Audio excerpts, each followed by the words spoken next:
not just a case. You're not just a client. You're a person, and you deserve support. You deserve simplicity. You deserve communication. When you hire an attorney, you deserve clear, risk-free advice that guides you to the best possible outcome in your injury case. And that's exactly what the advocates have been providing for over 30 years. After your accident, you deserve closure. You deserve compassion. You deserve peace of mind. You deserve an advocate. This is The Monty Show, the truth in sports talk streaming. When you want unbiased opinions about your favorite team without the spin, all you have to do is find The Monty Show, streaming live and available 24 hours a day, 7 days a week on YouTube. And now, here's Monty. Hey, The Monty Show live on Monday, May 18th, 2026. Welcome back to The Monty Show, presented by The Advocates at theadvocates.com. The best injury attorneys in the business, 24/7, 365, always at theadvocates.com, where you get clear, risk-free advice. No matter your situation, if you've been hurt in an injury accident, a car accident, a bike accident, again, you guys, those bird scooters, I'm telling you, if you're in a lift, you get in one of those ride shares, you never know who the driver is. Dude, get to the advocates and call the advocates first. Your insurance company is not going to help you. I am telling you now, I think insurance is one of the biggest scams. You pay all those premiums. You need them one time, and are they there for you? No, of course not. That's why you go to the advocates, where you never reach into your pocket to pay the advocates. In fact, you don't pay unless and until the advocates win your case. 24/7, 365 at theadvocates.com. Let's get right to work, because we have a lot to catch up on the show today. Of course, I think the biggest story in college sports right now is this situation with the Pac-12. And I know that Pac-12 fans don't want to hear the truth about anything. Everything's great. Gas is cheap. Food is cheap. Everybody can afford everything except poaching fees and exit fees. So everything is great. There's nothing to see here. You just go to Costco and get your gas, which is not exactly what life in the Pac-12 is like. And as the financials came out and we start reading through where the Pac-12 sits, I think the scariest piece of information, and it was echoed pretty much through all of the contacts that I've reached out to in the last few days, getting ready to talk about this today. But this idea that the Pac-12 has $23 million in cash. That's it. They have in their bank account, they allegedly have $23 million in cash. And that is a shockingly low number. A shockingly low number when you begin to understand that if they lose the poaching lawsuit, which at this point financially, I think it was again pointed out to me by multiple people close to that situation, there is no winning the poaching lawsuit at this point for the Pac-12. Knowing how little cash reserves the Pac-12 has on hand, it almost doesn't matter what happens in that case with the legal fees and the absolute brain suck that is going on with this lawsuit. It is imperative that the Pac-12 win that lawsuit, mainly because they will owe more than $50 million. If they lose every angle of that lawsuit, they owe essentially $55 million in poaching fees to the Pac-12 would owe to the Mountain West. They're broke. They are broke, period. And then if you have the exiting members of the Mountain West having to pay fees on top of that, I mean, it's an enormous amount of money when you are not able to make that. You're not able to pay half of that.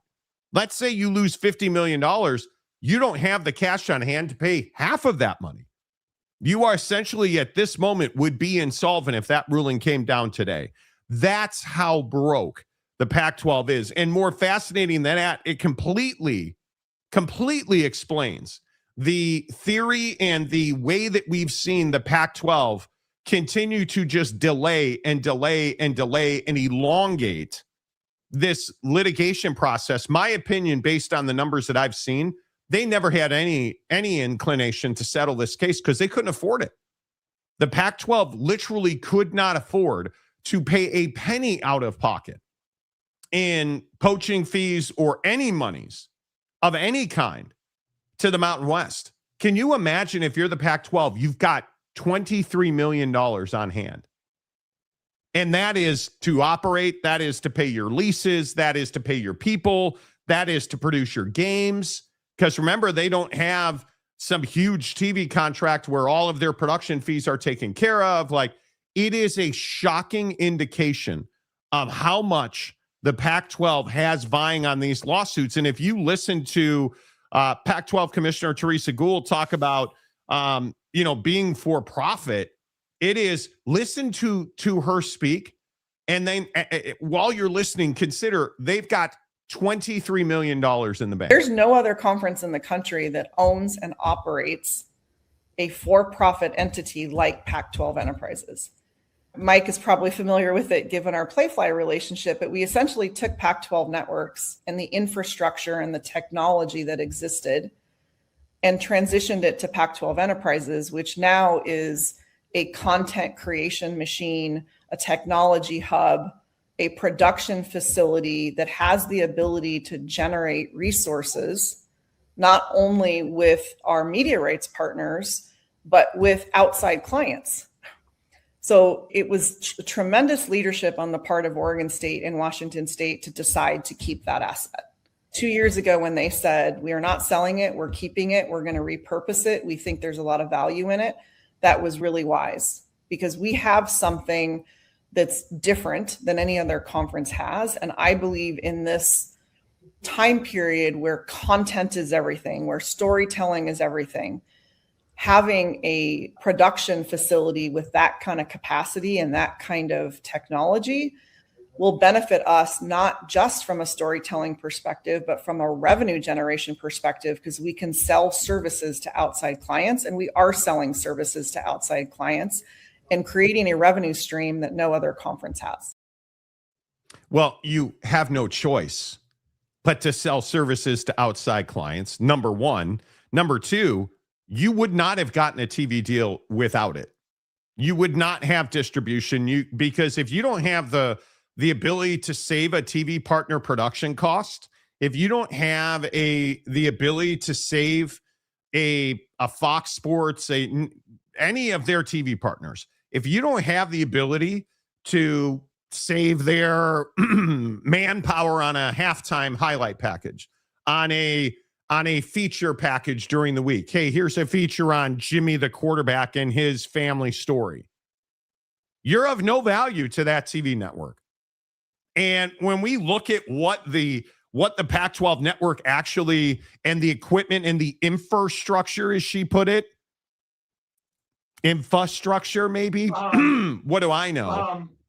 But when you look at what the value of that is, the value is they're producing their own games. That's the value of it. That's their only value to a conference partner, because they have very few partners that reach. They have very few members of the Pac-12 that actually reach TV audiences, that bring value to a TV network. I don't think it's a question of, hey, what is it that the Pac-12 network and its facilities do? It's what would happen if you didn't have that arm. If you didn't have a production arm, if you weren't able to go out and market to Jimmy's Taco Shop, we'll make you some commercials over here. Because that's basically what you're doing, isn't it? You're basically saying, hey, advertise on the Pac-12 network and we'll create a marketing package for you. We'll create all those TV commercials. You don't have to do that. You don't have to pay an outside marketing firm. We'll do all that for you. It's client services, not advertising. It's part of our ecosystem. We can create you're a Subway franchise. Hey, look, you're broke because nobody eats Subway sandwiches anymore, but advertise with us. Nobody will see it, but we'll tell them how great your Subway sandwiches are because we're going to make commercials for you. That's basically the conversation. You can take the red ass part because some people will watch. Ball didn't go in the hoop. Yeah, there are parents and family members out there. But I'm telling you, the Pac-12 network that they are spinning as some kind of great, wow, this is incredible, is actually the only thing keeping them afloat, because if they didn't have it, I don't think they'd have a TV deal. Yeah, and I just think the intent behind everything that they're doing is to kick the can down the road and just try to not pay up on their obligations. I mean that ultimately is the game you're playing here, right? And it's why you're getting a sales job out of your commissioner. It's why you're getting this push of the new logo and the that interview that she did, and like there's this big effort around, hey, like everything's in a great spot, but the reality is you can't run from financial documents, man. You can't run from, hey, like you've only got $23 million in your account, and that's not like nearly enough. And the idea that Pac-12 homer and Pac-12 defender is like, oh, well, Boise State and Gonzaga, don't call me Gonzaga, got $13 million. What an upgrade, in conference distribution or whatever. You look at the whole picture and you're like, yeah, that might be true, but what about everybody else? What about the overall health of the conference? What about like where the conference is allegedly going? Because I couldn't agree more. If you don't have the money to fight, you're never going anywhere in court. Like that's just a prerequisite of doing anything in court. Like, again, billable hours are undefeated. So I don't know that's why I've been saying, like, I don't know what's the play here. What's the end game? Like, are you sitting here seriously saying that you're going to overcome this by getting ad partners into your media department? I mean, come on, dude. Like, there's got to be there. I mean, you better find some boosters. You better get like a line of credit or something. Like, there better be some kind of plan to get you out of this situation. Yeah, I think it is a very, very difficult existence for the Pac-12. I do. And I understand that Pac-12 fan is telling you that, each of our schools is going to make more than the Mountain West. They might. But this idea that you're getting $13 million per school per year, that's never happening. And when you look at the likely scenario, my guess is you land between $7 and $8 million per school. And is that more than the Mountain West? Probably. Are you financially better off in the Pac-12 than you are in the Mountain West? There's not a chance that's accurate. Sorry, dude. Like, we can sit here and we can spin, and I understand this is a brand new entity and this is something nobody's ever done. And I understand that you're going to have early struggles financially. Things are going to be tight. I get that. This isn't being financially tight early in your life. This is more legitimate, stupid decision-making that has put the Pac-12 in this spot. This bill of goods that was sold to these exiting members of the Mountain West there should be movies written about this, because I will watch with piqued interest when the stories come out about what the Pac-12 promised these exiting members. And I don't know what it will take to reveal that. I don't know how and when, but it's coming out. Because if this conference cannot thrive, and right now, I don't care if you are the most passionate, ardent supporter of the Pac-12, you look at the money that Larry Scott and George Kliavkoff took out of this conference, and that's just in their own compensation and their complete incompetence, and you retain Teresa Gould, who is from the Larry Scott School of Business, and you thought it would be different. That's shocking in and of itself. The very fact, however, that you believed that you could just sue your way out of these poaching fees, and now my belief is, based on people I've spoken to and the evidence that I've seen, my belief is you're only suing so you don't have to pay these penalties now. And at some point, I still maintain you're going to settle this. If that's because you get on better footing, you make better deals, you somehow, some way, because Teresa Gould also in this interview she did, it talked about their, I guess, what do you call commercial strategy? If you somehow wind up ending fiscal 27 or 28 with the money needed to settle these, I think you would do it. The state of the industry right now, in order to be successful, you have to have resources. That's just the reality. So the economics of it and the strength and the power of the brand, the assets that the league currently has, particularly with Pac-12 enterprises, but also with this blank slate opportunity that we have, like the economics and the strategy behind the economics and the commercial enterprise. I think we have a real competitive advantage because with everything around us changing, we're really the only league that has an opportunity, the first league really in 25 years, to completely reimagine ourselves in a way that is equipped to compete in this environment. Our ability to establish a new and different commercial strategy was certainly a big part of the decision that those 7 institutions made. And if that is indeed the case, I don't believe that it is. But if you're telling us that you sold these exiting members who left the Mountain West to join whatever this is in the Pac-12, you sold them on the fact that you have your own TV network and that's going to make you a windfall of money. That's essentially what she's saying there, is our entire revenue generating philosophy is based around the fact that we have this Pac-12 network that nobody watches. We have this Pac-12 network where we can go out and market it to businesses to make money. Because that's what I'm hearing her say. And I'm assuming that if this is what you use to get these members to leave the Mountain West to join the Pac-12, that you have a vision that you're somehow going to make it. It better be hundreds of millions of dollars. Because why else would you leave the Mountain West to join the Pac-12? Yeah, seriously. Why else would you wouldn't leave for $10 million, would you? Would you go and take what now we know is an incredible risk? It is incredible, the risk that these exiting members of the Mountain West risk. Like, think about the business decision you made.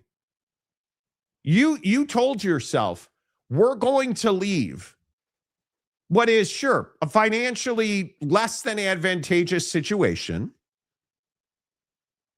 We're going to leave that situation and we're going to jump headfirst into a pool, and we have no idea if there's water or how deep that water is. Even though we were told that the water is allegedly super deep, but we have no idea. You have no proven revenue generating operation at the Pac-12. And again, be the most passionate defender of the Pac-12, and I hope you are. What proven revenue generating model do you have at the Pac-12?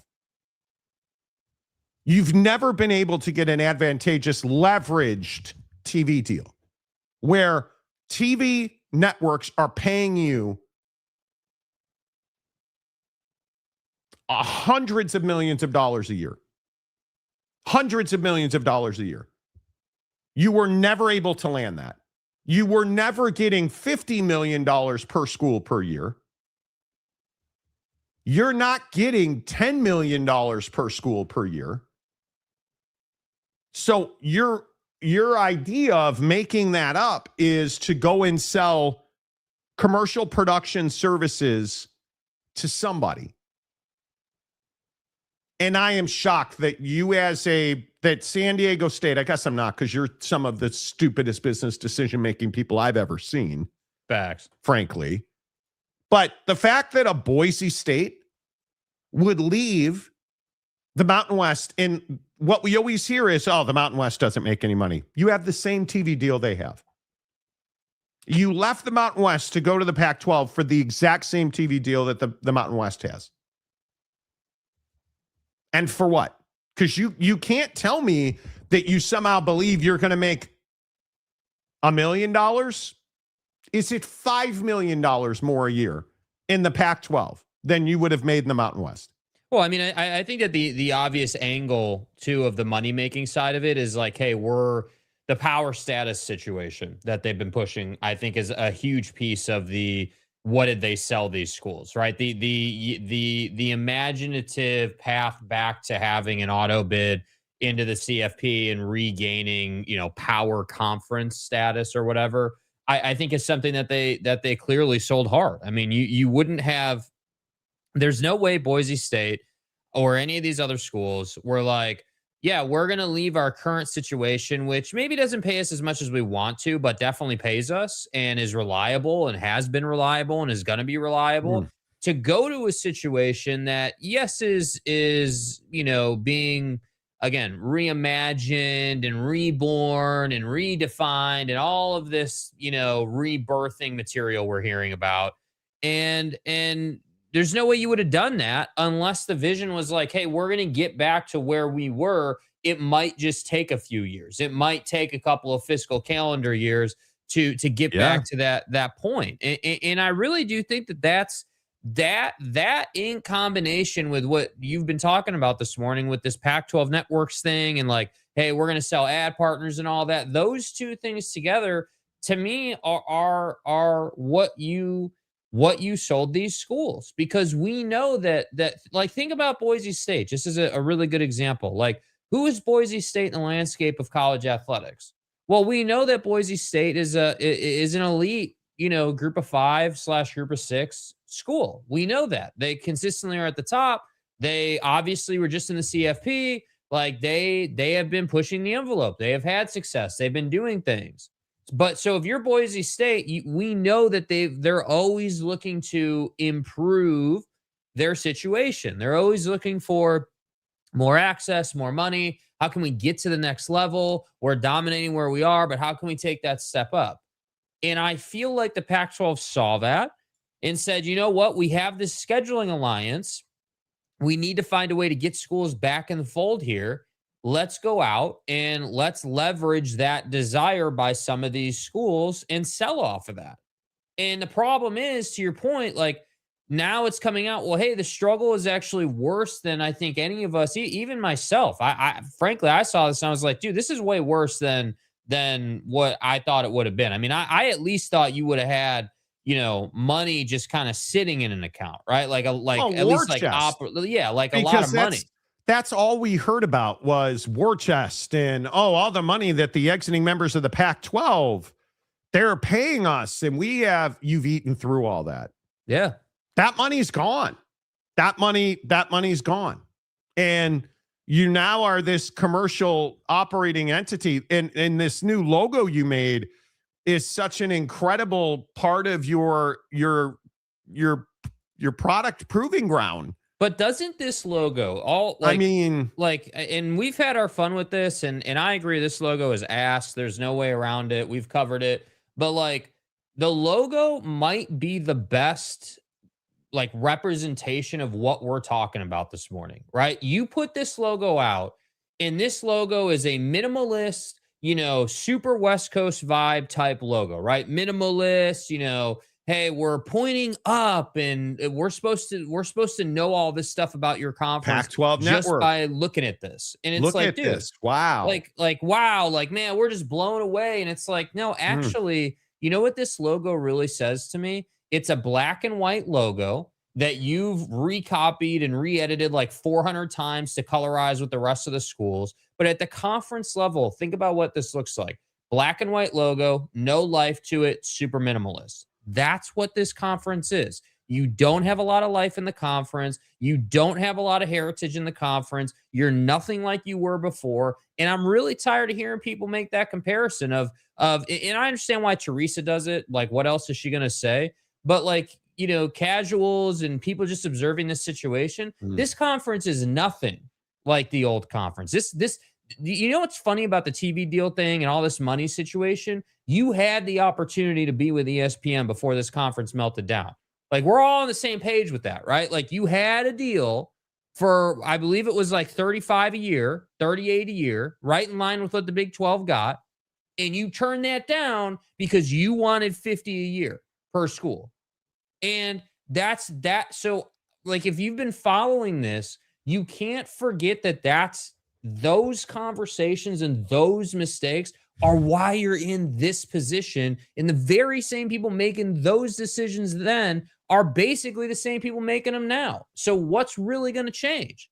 That's why I just don't have any faith in their future forward or the court thing or like it's like, dude, it's all a sales pitch, man. It's all a sales pitch. Yeah, and it again, I just go back to the spin that has come out of guys like John Canzano, who is one of the biggest frauds in all of media. It is shocking. It is shocking that people pay for this guy's bullshit. When you look at the back of the envelope calculations and the Canzano Wilner podcast, where all they've done for years and years is sell you as a Pac-12 fan on how great everything is. Oh, man, it's amazing. Oh, wow. Back to the envelope calculations. Listen, we've got an exclusive with George Kliavkoff, the mastermind behind the resurgence of the Pac-12. And he's going to come on and trash UCLA and tell us all this great stuff, which turned out not to be accurate or true. And you guys, Canzano and Wilner, who are journalists, and you put out all this misinformation. At the end of the day, you put out a bunch of stuff that turned out not to be accurate. And you allowed George Kliavkoff and everybody else from the Pac-12 to come on your podcast and not fact check them, not ask follow-up questions, do, in my opinion, horrendous interviews with them that amount to nothing more, again, in my opinion, than propaganda. And it's guys like John Canzano and it's guys like John Wilner that allowed the Pac-12 to thrive on incompetence, to feast on incompetence. And it's people like you that pay for their podcast and read their stuff. And you'll come in here and tell us, oh, you guys don't know what you're talking about. You just hate the Pac-12. No, we actually do know what we're talking about. We're not propaganda machines.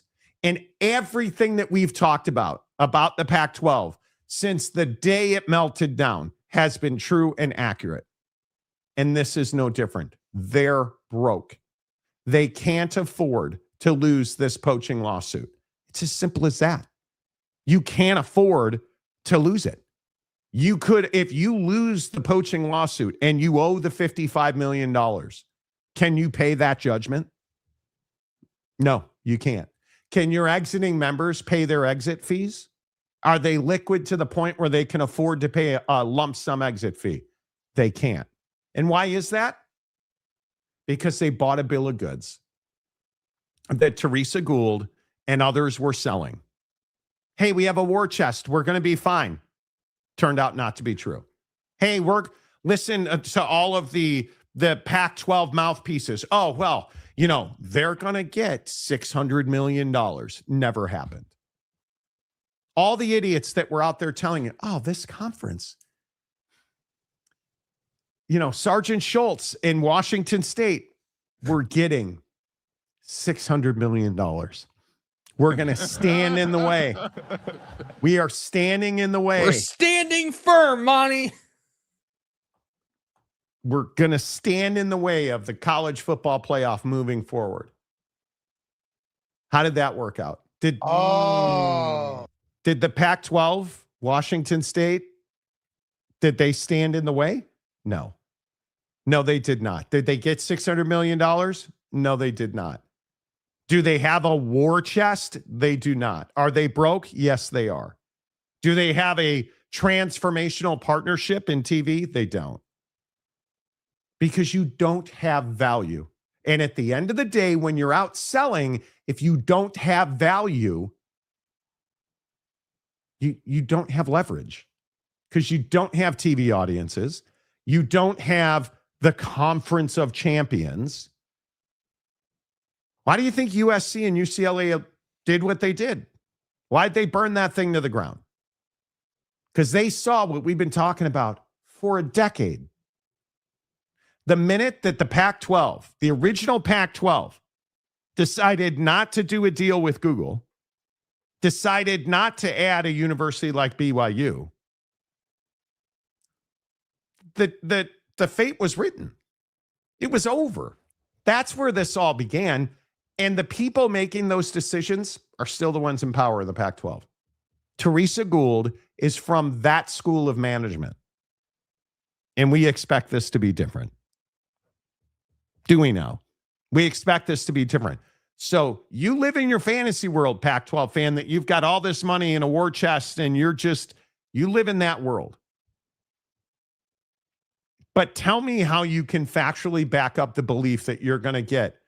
Like I had a Pac-12 fan on Twitter the other day telling me they're getting $15 million a year. How do you believe that each one of your universities is getting $15 million a year? You have no way to back that up.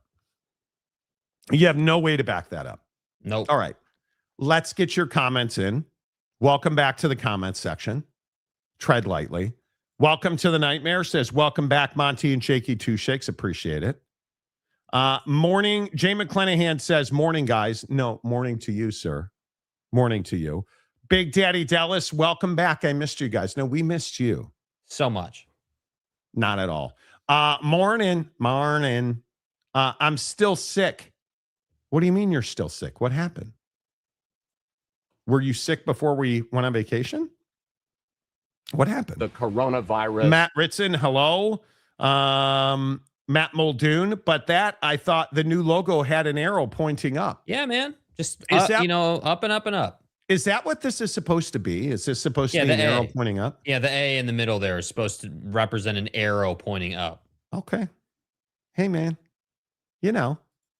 That's cool. And remember, you no do border you. around the outside because this is a borderless conference. The growth is endless. You do you. The Pac always puffing the Magic Dragon, thinking they're better than anyone else. Well, there you go. There you go. Look at that. The King of Thailand is here this morning. How's the young hot girlfriend? King of Thailand. I think he's, what is she, 23, King? Dude. Get young, my guy. Hey, boys, pretty sure the Pac-12 is a bigger joke today than at any point in its illustrious history. And that's saying something. Oh, look, Stadium Guy James is in this morning. I imagine a tombstone with the Pac-12 on it. Well, that seems a little harsh. I don't know that I'd be wishing death on anybody, but matchup throwdown, type she. Okay.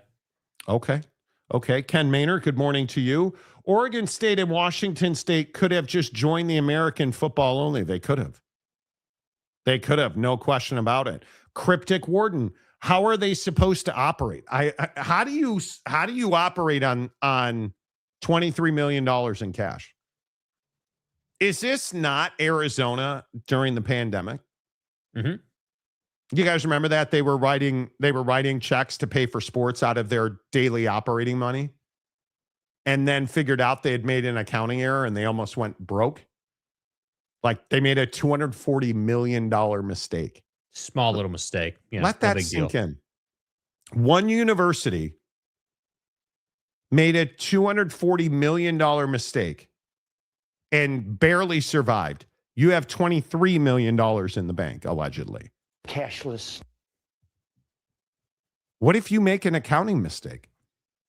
What if the abacus falls off the table and you're putting it back together and you make a little mistake? That's where you're at, because your bills are not small at a level like the Pac-12 is trying to operate at. That's what I'm saying. They're gonna need like, it's the infamous, behind the scenes booster coming in to save them, or like you're gonna need some type of windfall. Yeah. They have started operating this conference like a business. They're gonna start taking loans to try and procure funds. That's gonna end up causing them problems down the road. Is this where you take a line of credit? Who are you, the Big 12? Right? Is this where, I don't know how you survive. I really do not. I have no idea. Worst conference commissioner in FBS. Boy, that's tough to say. The problem with Teresa Gould, and I'm not trying to be redundant, but we can sit here and we can keep going round and round on this. She's part of the machine that made all the bad decisions.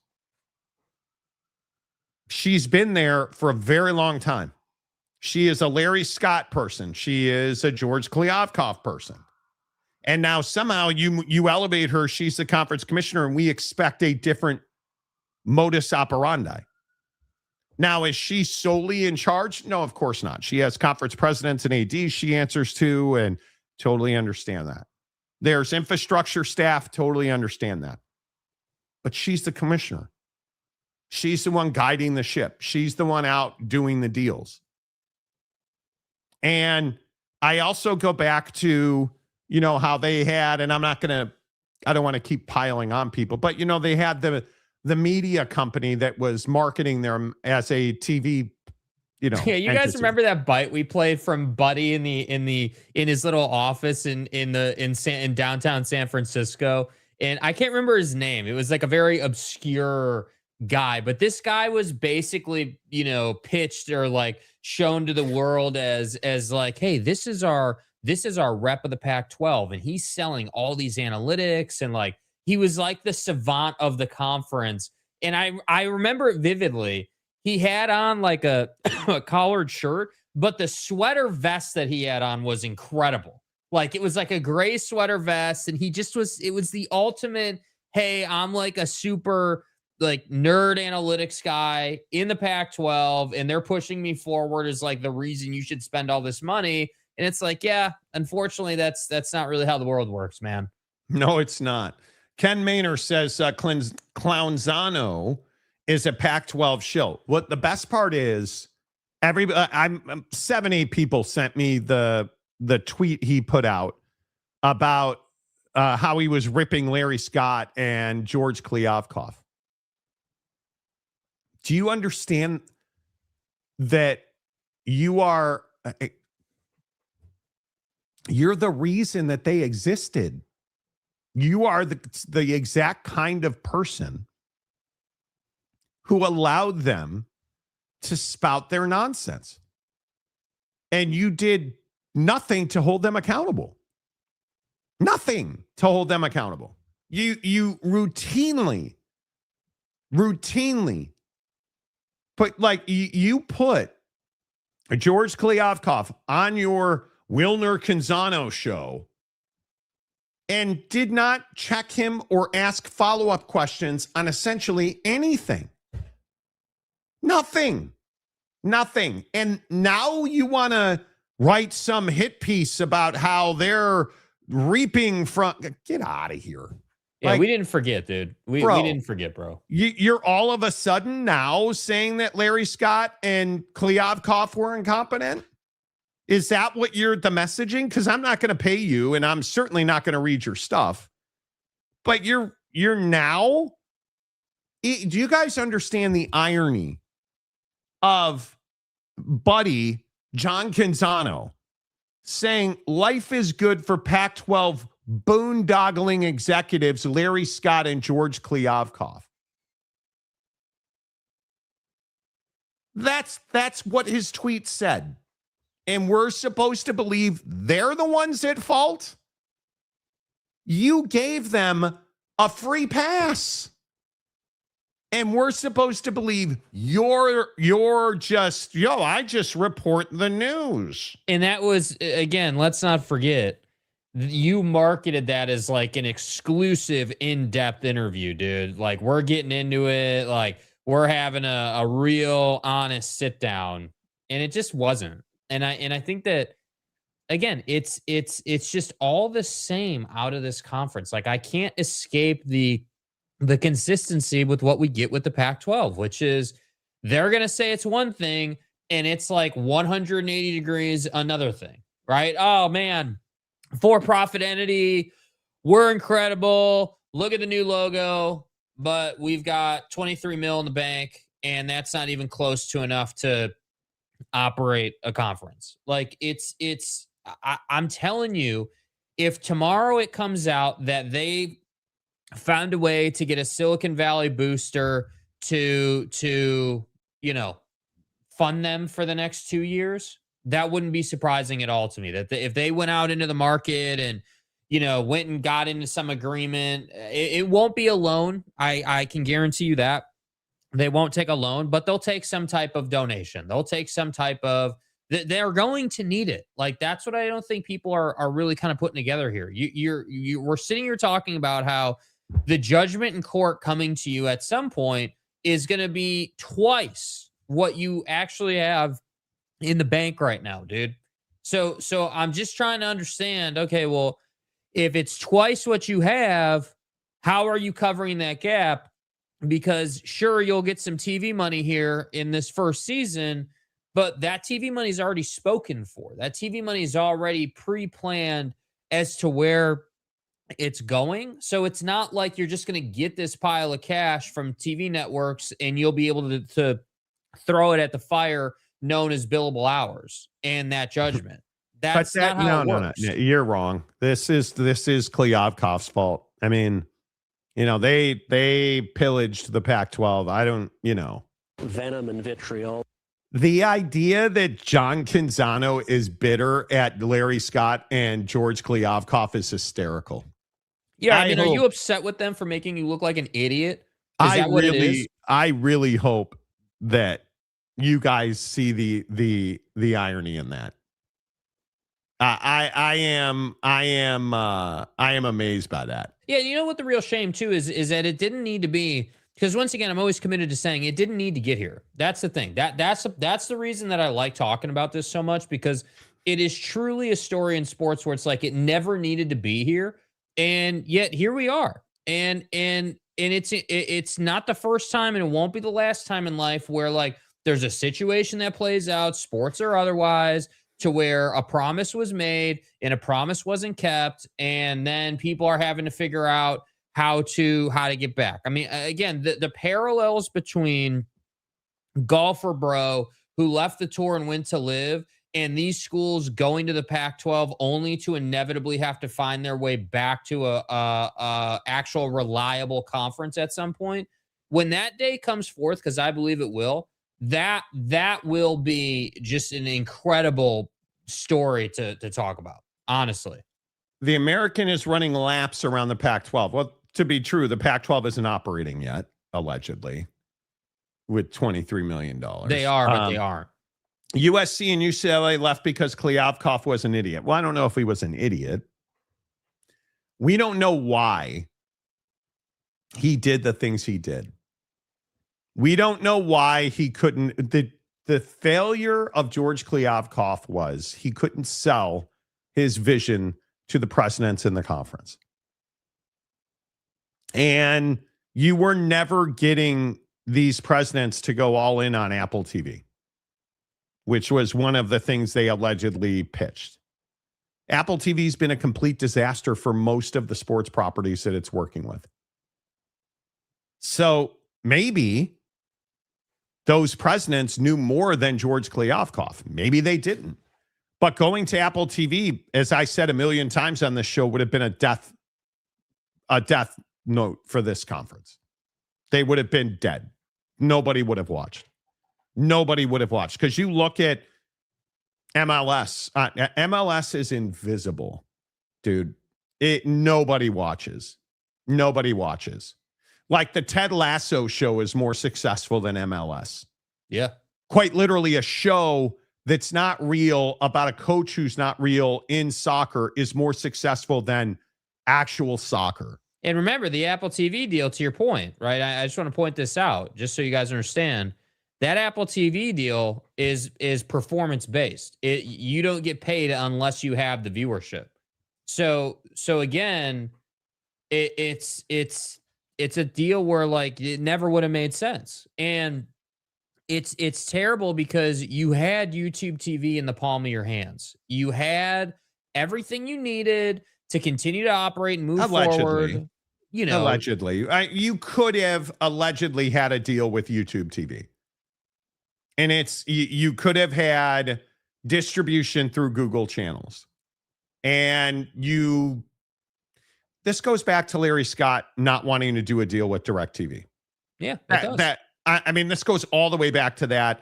Larry Scott on this show, it's an interview you can still see on the channel, talking about how he was doing X, Y, and Z. And we asked him about, are you going to do a deal with, YouTube, Google? Like, it goes back to that. They have always overvalued themselves. And Apple, whether it's, I don't even know how many people realize, doesn't Apple TV have a game of the week in baseball? F1, which is completely invisible now. F1 is on there and MLS is on there. It's completely invisible. It is remarkable to me that we went from F1 being a predominantly European sport that exploded globally to being invisible in this country now. Yeah, it was a Sunday ritual for 2 seasons. Honestly, it was, because what you would do is you would go F1, you would go football, and then NASCAR. Those 3 together had a beautiful little flow working. And the only reason NASCAR was in that picture is not because I'm some NASCAR nerd, but you get like this fix from watching motorsport racing in F1. And then you go from that style of racing to NASCAR, and you're like, dude, this is amazing. And it's funny that since then, I haven't watched, like, NASCAR All-Star Weekend was this weekend. Didn't watch it even single second of it. Not even a single second of it. And I just think that the Apple TV thing has never gained traction. It's the one thing Apple's done that really is never panned. It's just never, and I know, like, Ted Lasso, okay, cool. But other than that, I couldn't tell you another thing to watch on Apple TV. Like, that's episodic or movies or whatever it might be, dude. I have no idea. No,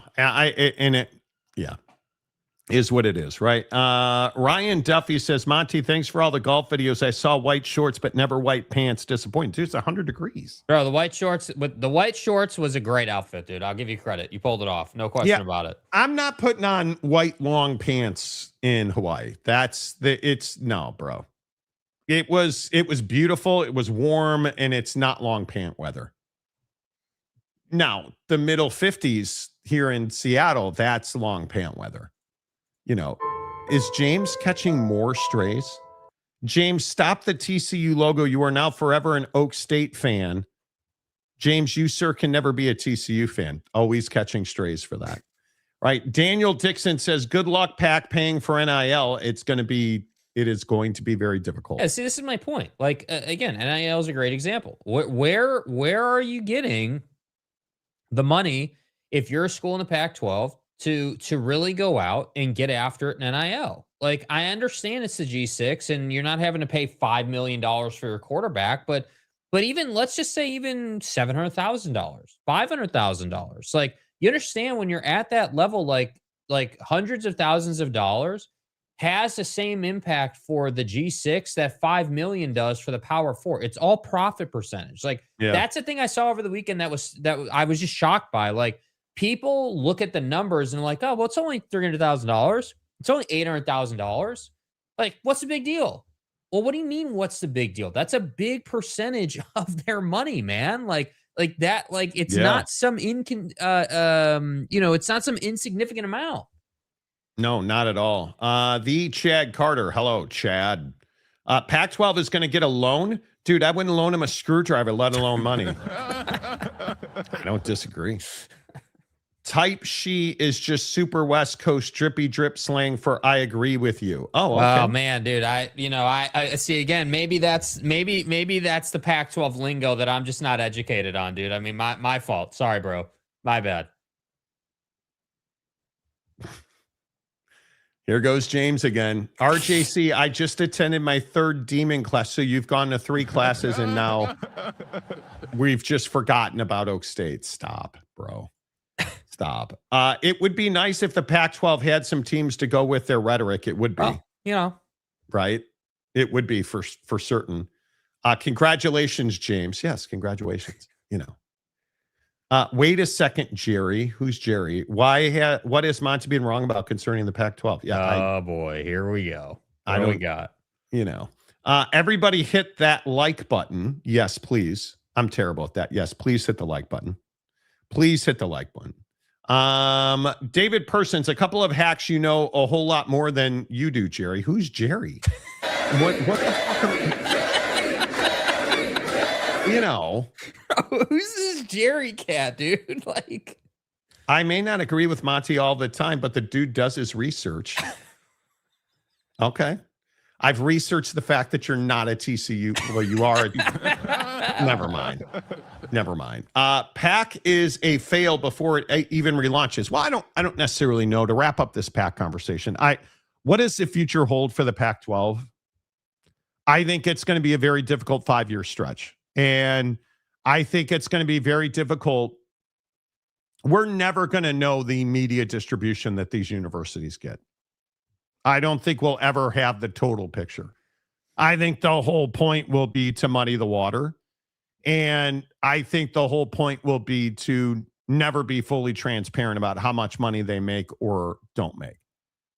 Because you're always going to have, well, but we produce these games and these features, and then this money was put over here. And you're never going to have a clear picture of it, which is exactly, I think, probably how they want it.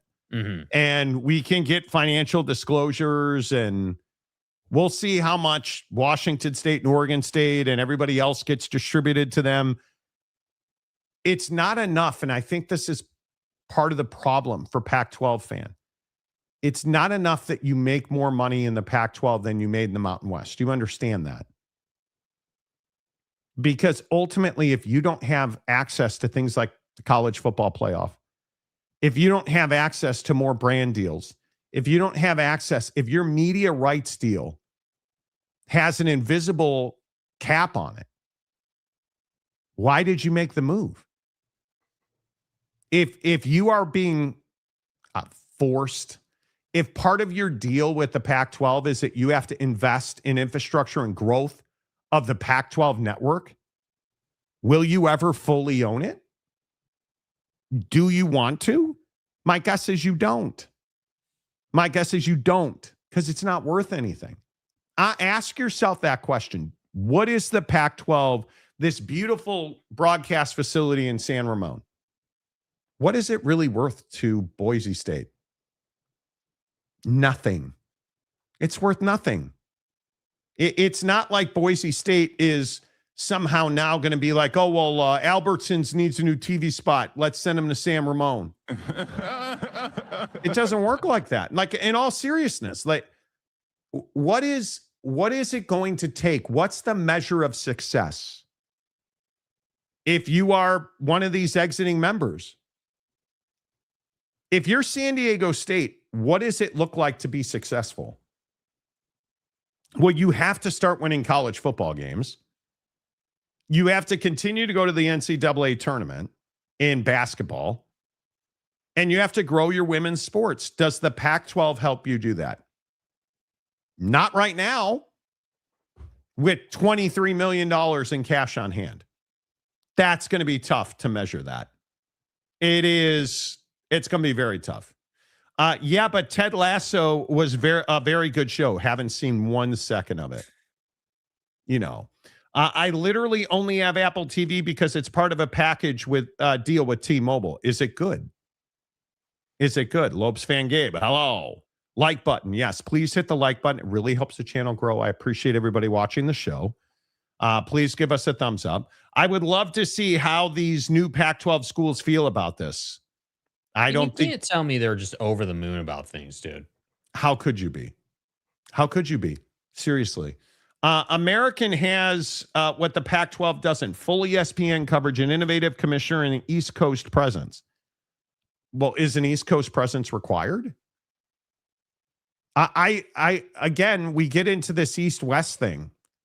The Pac-12 should have the advantage in the TV markets because they get the late window. Remember, we're supposed to be getting Pac-12 after dark again. Mm-hmm.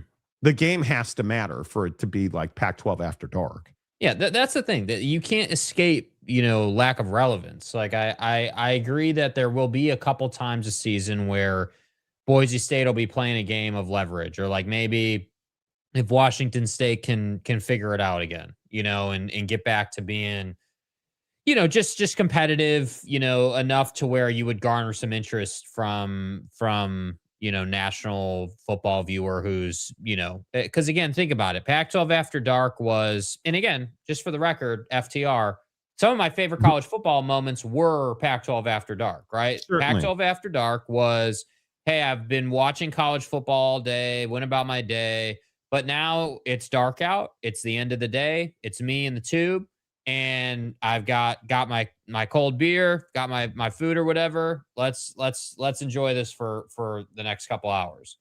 That's what it was. That's why it was so good. And then in combination with that, obviously the football was pretty good. And so now it's like, all right, well, we're going to rebirth or relaunch or whatever Pac-12 After Dark. But the problem is, man, is that I'm not really here for San Diego State and also Rand. I'm not really here for Boise State and also Rand. I'll watch your conference champion. Man. Yeah, like I'll watch your championship game maybe if it's Boise State and somebody. But other than that, I'm probably not super into it. Yeah. Yeah, I don't know. Oak State James for $5. Some knothead came on here and said you were two hacks. I think that's the first time we've heard that. You have been right about the Pac-12 for the last 3 years. Keep up the good work. Glad you're back. Thanks, James. Appreciate that. Yeah, I don't. We need critics, right? Like, it's always amazing to me the people who are like, I'm certain at some point in the life of this episode, somebody will say, well, Gloria Nevarez pays you guys. I'm certain that will happen. Like, we've been told we're an SEC show, we're a Pac-12 show, we're a Mountain West show, we're something to somebody show. We play the role that you need us to play. Right? All villains, never a hero. And I'm fine with that. Right? I'm fine with that. Which is great. You know, it is what it is. It is what it is. Hey, Bong, how much money was the Pac-12 saying it was going to get versus they actually got? Let me go see the unmember comments. The unmember comments. Do you mean this one? Bong misses? Bro, your name is Bong. How am I going to take you seriously? The Pac can add UConn in a New York second. Oh, yeah, right. So why haven't they? Bro. And what? Let me just ask you this.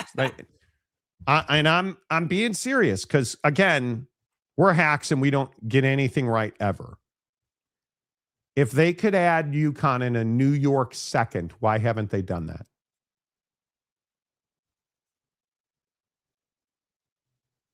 The premier basketball franchise in the country, arguably, UConn, both men's and women's. Why haven't they done that? So, by your argument, UConn wants to join the Pac-12 in a New York second, whatever the flip that means. Because it's New York minute, but you do you. I didn't want to point that out, dude. Like, how do you mess that up? Let's math this out, because this is usually where guys like Bong Rip fall on your face. So, UConn wants to join the Pac-12, and the Pac-12 to this point has said, nah, we're not interested. Is that good? That's solid decision-making, not adding UConn. Well, why would UConn want to travel that far for basketball when they're already the dominant brand in college basketball, men's and women's, and arguably they've had the most success of men's and women's basketball in recent history? And we're supposed to believe that they're going to leave that behind for $7 to $8 million a year in the Pac-12. We're supposed to believe that. And I'm assuming you're going to start comparing this to like Gonzaga. And you'll be like, well, Gonzaga did it. Gonzaga's down the street. Connecticut might as well be Istanbul, bro. Do you know how far and just absolutely unable to afford that travel the Pac-12 is at this point? Afghanistan.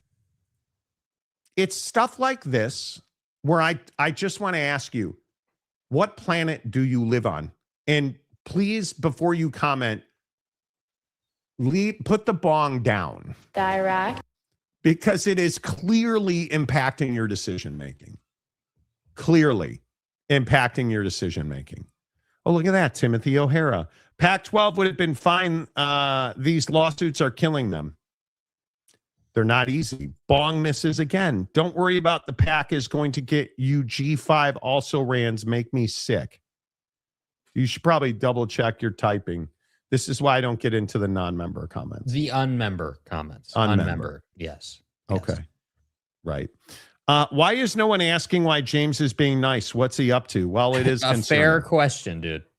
Bong, clearly you're hitting the bong this morning because that didn't make sense. No, it did not. No, it did not. You know, look at that, Brandon Butler. I thought this was an MLC show. Welcome back, boys. Last day in Mexico. Are you in Mexico? Man, more power to you, brother. I'm not going to Mexico. Sorry, man. I'm not sure I can go to Mexico. I hear so many people rave about their time in Mexico, and yeah, are you at a resort or like what's your deal, Brandon? Like what's the setup? I don't think I could do it. Yeah. I don't think I could do it, honestly. Bong, did I send you to Word Timeout? You probably should have. You know, Matt Muldoon, NYC doesn't give two about UConn or Rutgers football. Exactly. The idea that the Pac-12 could add UConn in a New York second is incredible. That's delusional because they would have done it already if they could have. As desperate as this league is, you don't think they would have added UConn already? It makes no sense. Matchup throwdown. It's not a New York second because that is all the time the scaled down conference could afford. Okay. Well, you know, if you must know who asked, I am charting yesterday's chapel services. I am at work. It's like the old days. Okay. I don't know what charting means still to this day. You know, but that's a great point. What does it mean to chart yesterday's chapel services? You know, it is what it is. Rutgers gives the New York market. Thank you for your attention to this matter. What? No, we're not doing it, dude. Nope. I'm not. Nope. I am resorting for my sister's wedding. Resorts are worth the squeeze. Wouldn't be here if it wasn't. Well, yeah, dude. Yeah, you know, I don't know, man. I don't know. I don't know either. Let's see. Timothy O'Hara, UConn going into the Pac-12. Next thing you'll say is that New Mexico is going to join the Big East for Olympic sports and independent for football. That's how asinine that is. I agreed. That's tough to track. I would agree with that. That's tough to track. Such as in like 16 versus 24. Now, listen, I know that we're whack as hell on this show and never get anything right. We don't know anything. And yeah. Now, I'll just recap what I've said about 16 versus 24 in the college football playoff. Because, you know, I just want to make sure that you guys know that I've said the SEC is never going to approve 24. There would have to be, right? Because there would have to be some major shift philosophically to how those 24 teams are selected. Mainly that strength of schedule, strength of opponent, record versus P4 would have to be the only three metrics that matter. And the Big Ten's never going to approve that. So you may or may not have heard this, that the Big Ten, the ACC, and the Big 12 are all in favor of going to 24 teams. They're all in favor of it. The problem is the SEC is not. And essentially, the SEC is, and I know you're going to say, Monty, this is a Pac-12 show. Teresa Gould's in your pocket. The SEC is the only conference that simply can stand on business of their strength of schedule is elite. And I know the argument's going to be, well, Monty, we've got back-to-back national championships in the Big Ten. You do. Does that mean you're the best conference? It doesn't. And I am also going to say 24 teams, in my opinion, means that the regular season's irrelevant. It invalidates big matchups. It lessens the importance of rivalry games. And essentially what 24 teams does is means that everybody gets in. And I think it's a huge mistake. I'll continue to say it over and over and over again.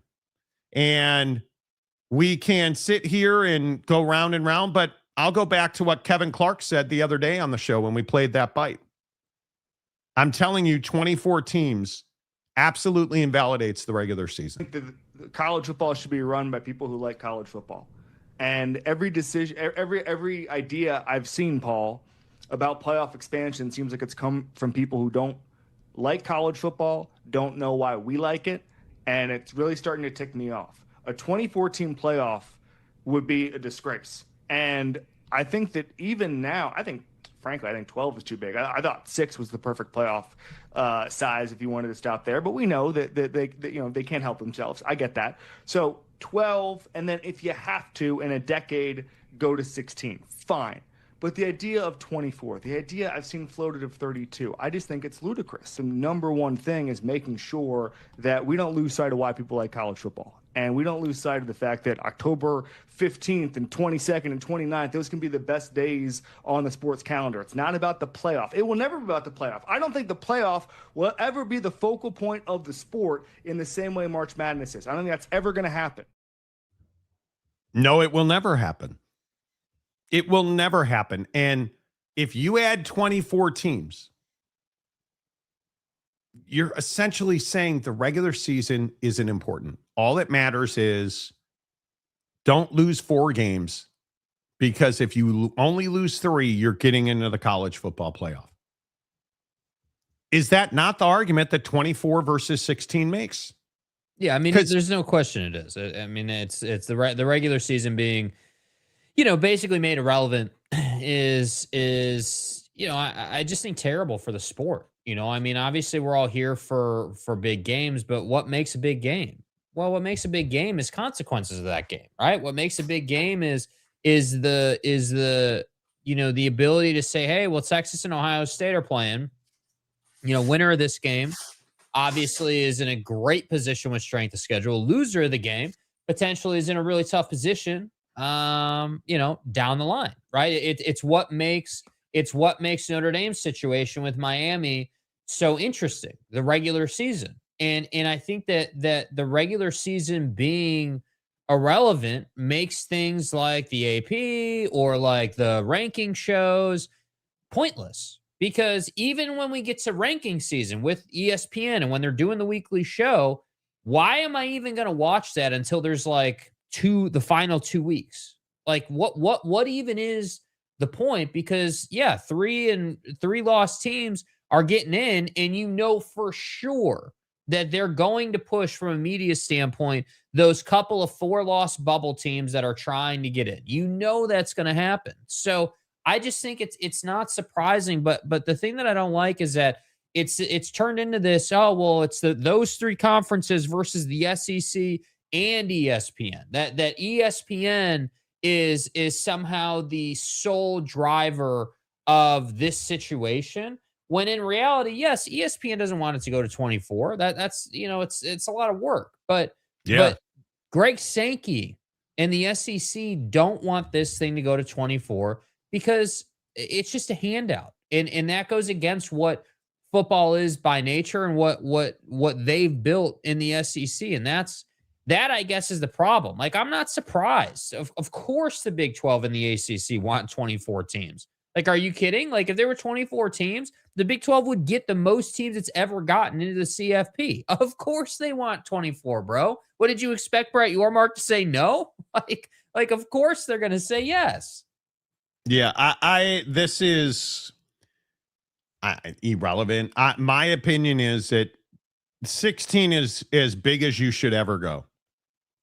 And even that, I don't know why we're expanding now. What needs to be changed is the selection process.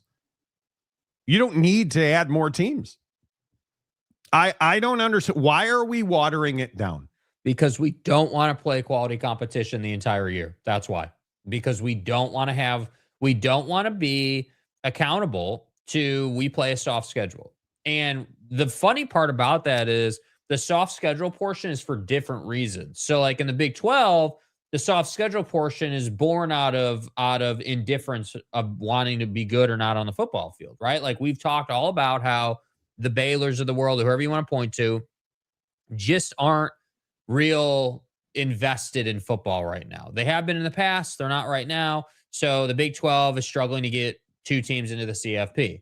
But like in the Big 10 is operating at such a profit margin right now because they have, in my opinion, sort of an understanding in the conference, right? If you're, if you're Maryland or Rutgers or, any of these low end ass Big 10 football teams, like your plight in life is we're going to make a bunch of money. We're not going to pay NIL. We're not really going to try.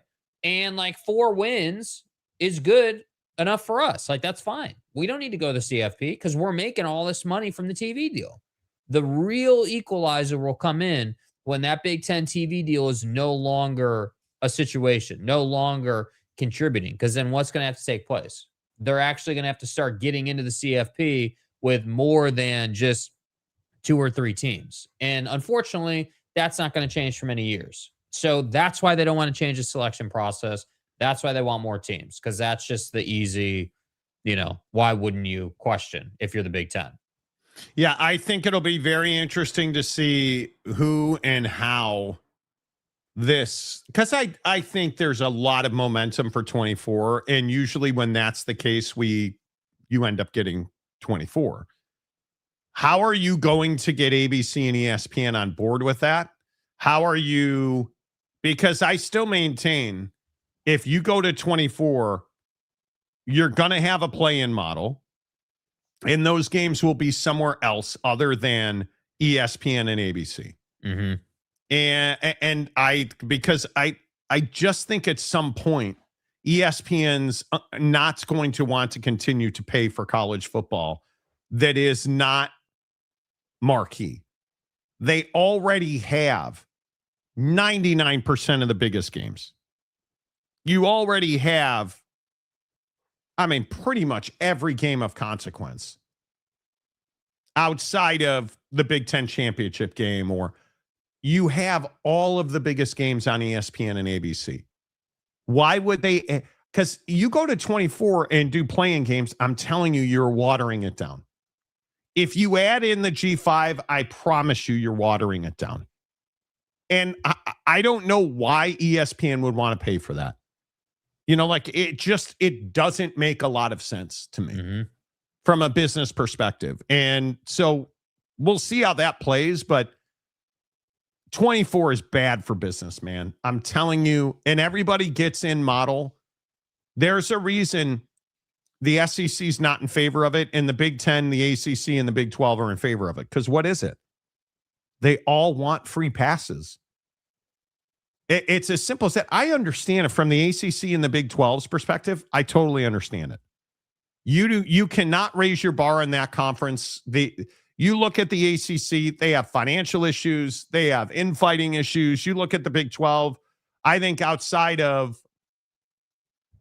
4 or 5 clubs, I think you have real hesitation to spend the money it is required to win. You want free passes. That, to me, that's why the Big 12 and the ACC are for it. And at their levels, I totally understand that. The Big 10 should want nothing to do with 24 teams. They should want nothing to do with it. You should want to level set in the Big 10. And this is what just galls me about a lack of quality football in the Big 10.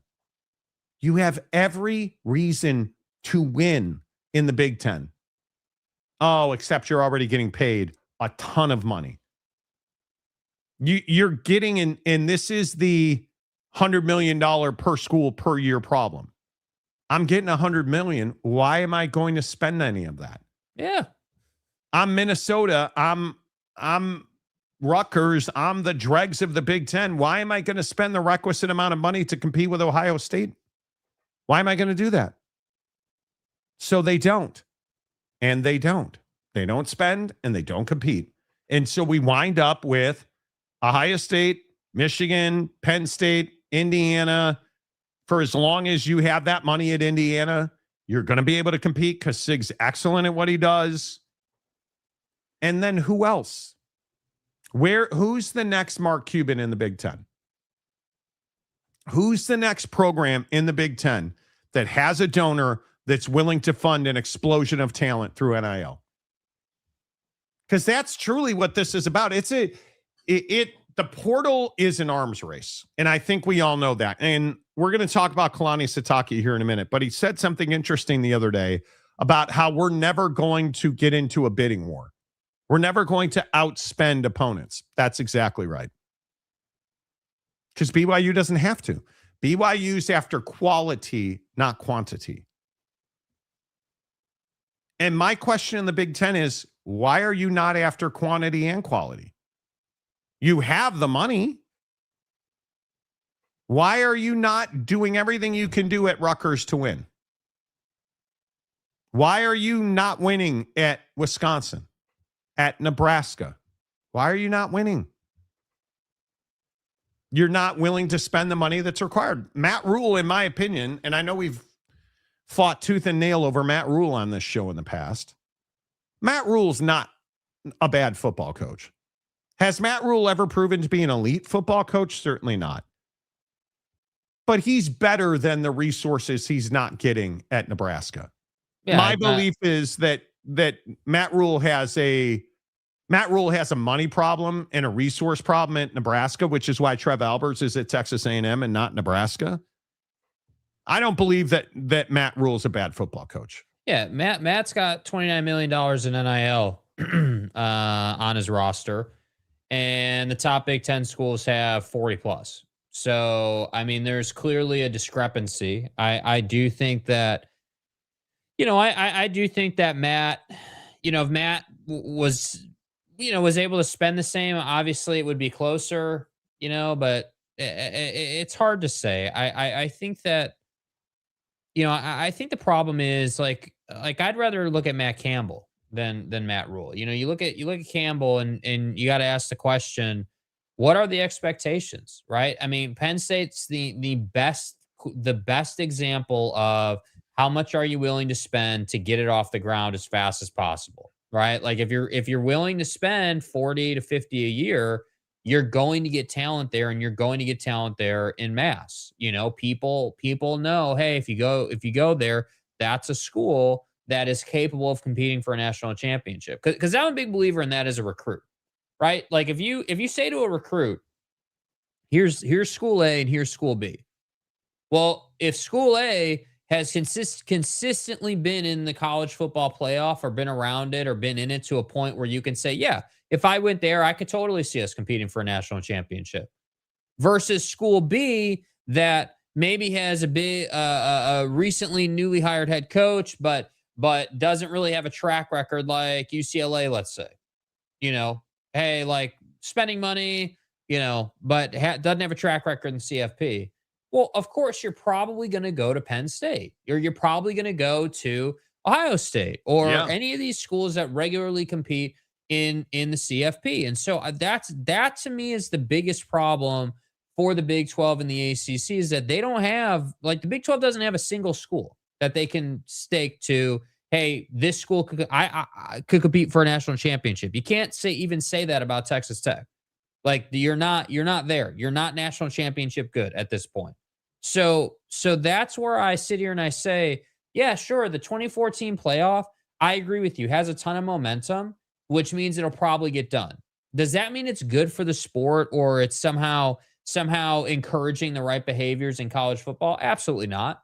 Absolutely not. And as usual with these stories, the people who want to blame ESPN, you're missing the whole conversation here, dude. This isn't ESPN trying to hold back the college football playoff, right? It's because it's not really up to ESPN in that sense. This is ESPN saying, hey, like, we just want to pay for what we want to pay for. And if you guys really want to push this forward, you're going to have to go through another TV partner. And that's it. That's it. So whether that's Fox or whoever the hell it's going to be, somebody will pony up the cash to pay for those early round games. And it's just that simple. And unfortunately, I don't know, man. I'm just not a big fan of, because I can see it now.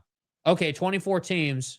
We're going to be on the show one day, and we're going to be talking about some ass matchup in the first round, and we're going to be like, yeah, man, remember when this was a regular season game? Remember when we had a big-time game right here between two SEC teams or Big Ten teams or whatever, and they were trying to get into a smaller field, a 12-team field, a 4-team field? Yeah. Because I think everyone forgets that too. This used to be 4 teams. Like it's not like this started with 12. It used to be 4. I also think this is why I hate talking about 2014 playoffs. Yeah.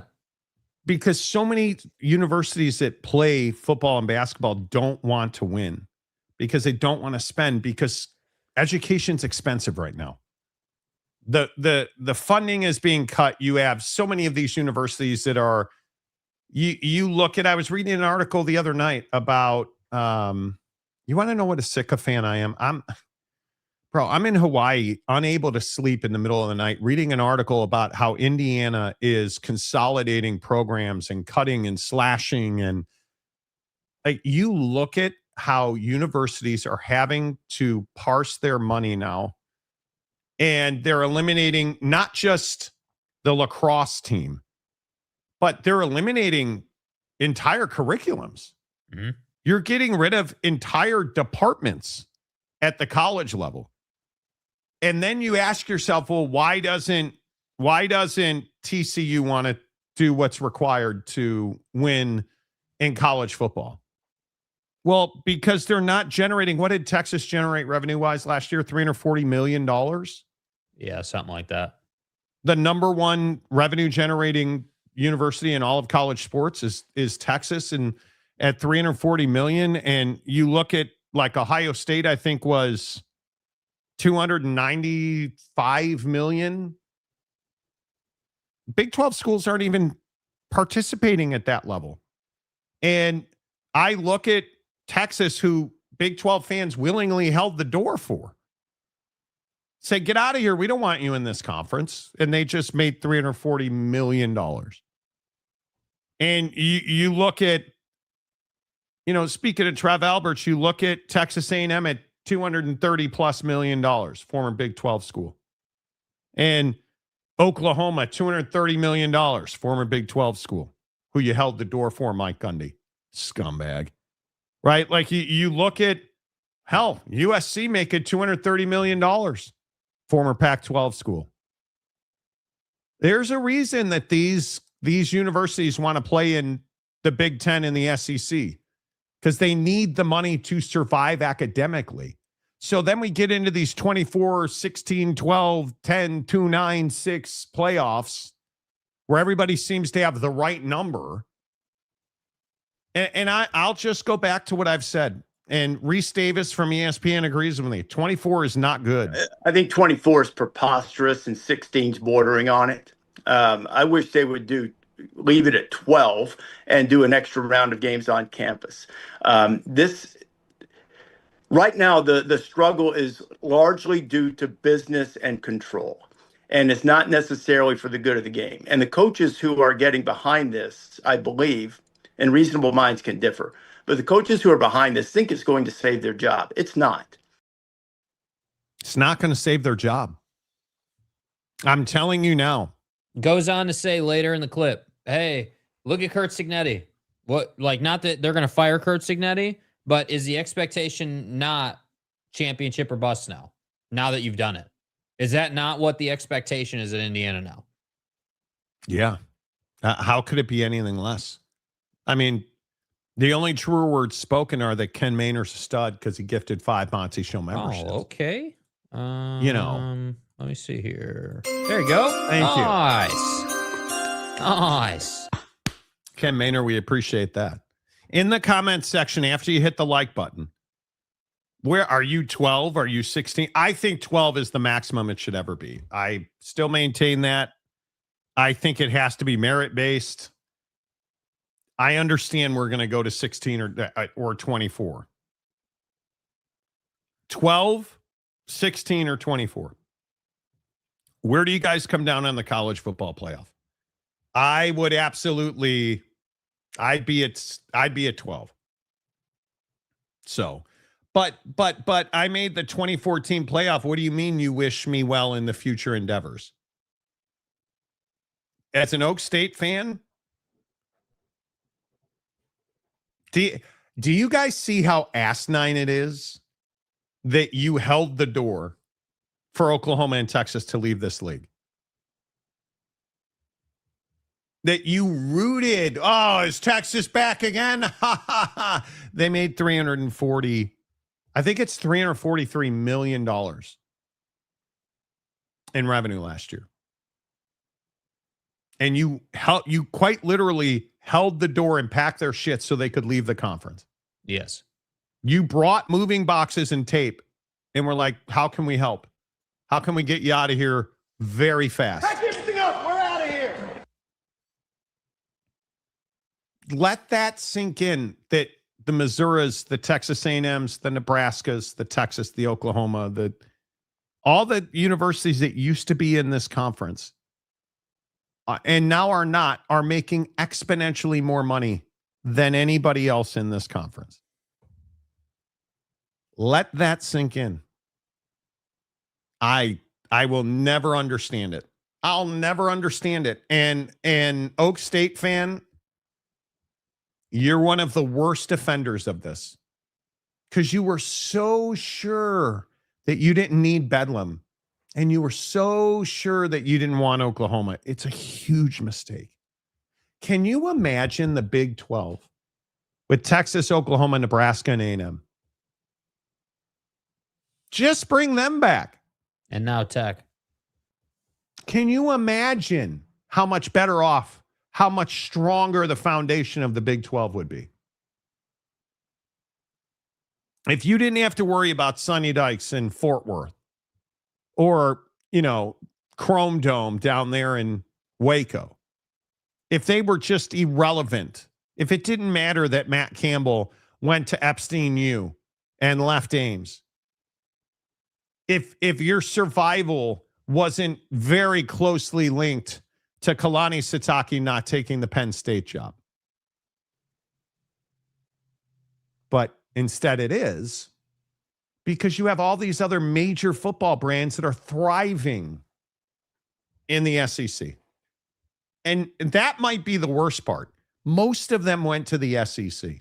Yeah, and I just think it snowballs, right? I mean, when you have when you have major brands leave your conference, then you're left with the rest of it. And when the rest of it doesn't win enough, you've got a bunch of average ass matchups. Now, as a Big 12 observer, there will be good games for Baylor this year. I'm sure that DJ Lagway will find a way to light the world on fire, and James is going to come in here and tell us as a Baylor fan that they're the best thing the Big 12's ever seen. But I'm just telling you, nationally, nobody cares. That's the problem in the Big 12, man. Just the same way we don't care about Duke football, even though Duke football with Darian Mensah competed for an ACC championship, nobody cares. And the reason I say that is because all we care about, or used to care about, now that we're going to 24 allegedly, is big game matchups week in and week out. If you pay attention on Twitter, you're already seeing that, hey, this weekend or that weekend or this day or that day is like 7-8 big time games deep. That's all anyone cares about, man. That's literally all we want as college football fans, is these huge games of consequence. So the idea that you would take it to 24 because the powers that be just want a free pass, you're going to ruin those days. Like, I'm going to sit there one day in my life, and we're going to have a 2014 playoff, and I'm going to sit there and I'm going to watch, some big time SEC game, and I'm going to be like, yeah, this isn't as big a deal because you're both in already. Like, LSU at night is not as big a deal because whoever they're playing, Bama, Georgia, Texas, whoever it might be, you're both already in the CFP anyway. Like, I can take out my chalkboard and I can go, okay, cool. Here's, Georgia, Bama, Ole Miss, apparently, LSU, Texas, OU. And then let me just draw a line right here at Meathead Sumrall, as all those teams above him are in, and that's where we start to talk about, are you in or are you out? Yeah. Like, that's what we can do for every conference. And that's the problem. We no longer have questions. It's just like, all right, cool. Like, we're just gonna, I'll have it on, but I'll probably be outside doing yard work because I already know what's going on with this game. Texas made $340 million. Texas Tech made $150 million, yet spent the same in NIL. Tech made less than every Big Ten team, yet they are destroying all but 2 or 3 of them in recruiting. I love $90 oil. Like, yeah, Cody's not hurting, right? I mean, it's so true though. And I have a lot of respect for life in the Big 12. It's very difficult, in my opinion, to be it's very difficult to be the also ran the afterthought. BYU last year, afterthought. Notre Dame, scandal, even though Notre Dame didn't belong in the college football playoff last year. We lost the only 2 games that mattered. Bavakwa. Right? Like, and then Bavakwa comes on and says, greatest 10-game run in the history of college football, which it wasn't. I mean, you look at the fact that nobody was upset BYU was out. That's BYU. Mormons. Magic underpants. Where are the Irish? Now I'm pissed. It wasn't surprising that BYU was out. That's the problem. It wasn't like it was expected. Yeah, that's right. It was expected, and we've argued, and I'm sure we'll argue it over it again at some point. But the bottom line is, everyone, you can look at a team. This is what I said earlier about recruits, right? And you do this in we as people do this in the CFP. Okay, what team we talking about? Miami? They're in. Notre Dame? No, dude. 2 games on your schedule, you lost them both, you're out. BYU? Okay, look at the schedule. Lost 2 of those teams, 2 of those games, the same team. You're out for that reason because you don't get the benefit of the doubt. And that sucks. And we can argue the semantics of that, but that is the case. And that's the problem, man, is like, you said there, hey, like, I have a lot of, empathy for life in the Big 12. Yeah. But part of me, when you say that, is like, dude, like, didn't they make this life for themselves? I mean, did you really expect that you were going to somehow get into a better spot by packing Texas and OU's things? That's what I just don't understand about this conference. And again, I maintain that if the Big 12 if Big 12 schools, ADs, presidents, administrators, like those people, not your mark, but those people, if those people took it seriously, I'm telling you, the Big 12 could push the Big 10 in the SEC on the football field. They may not be better than them consistently. They may not beat them regularly, but you would be competitive, bro. You wouldn't be getting shut out 35-0 or whatever that was by Oregon. That wouldn't happen if you took it seriously. And I would say that this even extends to Tech right now, to Ryan Duffy's comment. You know what's funny about that, dude? You spent all that money to do what? What did you really do? You spent all that money to go out into the CFP and get embarrassed and represent the Big 12 extremely poorly. And how many fights did we have about Baron Morton on this show? Yeah. Oh, he's the best quarterback we've ever seen, Monty. What do you mean? This is a Utah show. No, actually, it's just the truth that your boy is not good enough. And now, you know what the real problem is, Tech fan? You damn well better hope Will Hammond's ACL is healed and he's good to go and he's the guy for the moment. And that Utah performance wasn't just Utah quitting on the game. Like, I'm a Will Hammond guy. I like bro. I like his skill set. I think he's good. But you need him now. Like, he has to deliver now. And as far as Brendan Sorsby is concerned, I mean, I'm not. We're going to have to see him actually get his eligibility back. Does he ever play another college football game? I mean, he shouldn't. Will he? I don't know. I think that's very unlikely. I think it's very unlikely. I mean, how would you even make that argument? How would you make the argument that Tech's in a tough spot here nor there? My point is, I'm all in on 12. 12 is the maximum number for me. I could see tweaking 12, some playing games, maybe. Okay, great. 16 and 24, I just don't know why you would even go there. There's no reason. I actually thought, and I think Jimmy Otson's the one who said this, I thought it was really exciting the last couple of years. Mm-hmm. I thought the selection process, the aggrieved parties, all people want to do is bitch and moan, right? Yep. Everybody's a conspiracy theorist. You know, we're an SEC show. Tinfoil union. Yeah, what did Boner Bob say, or Bong Boy, or whatever his name is? Boner Bob. Whatever they were. Oh, Gloria, this. Like, totally get it, right? Like, totally get it. Everybody and your mom is paying us to say this or that. Right. I didn't see that money, unfortunately. Listen, I just spent thousands in Hawaii. If you could make sure Gloria pays me, that'd be great. Yeah. Everybody wants to bitch and moan about something. It's what sports fans do. It is conspiracies and Kyrie's flat earth living. I just complain about things. It's what sports fans do. The luxury that I have working in this industry for 30 years is I'm very, very unemotional about sports.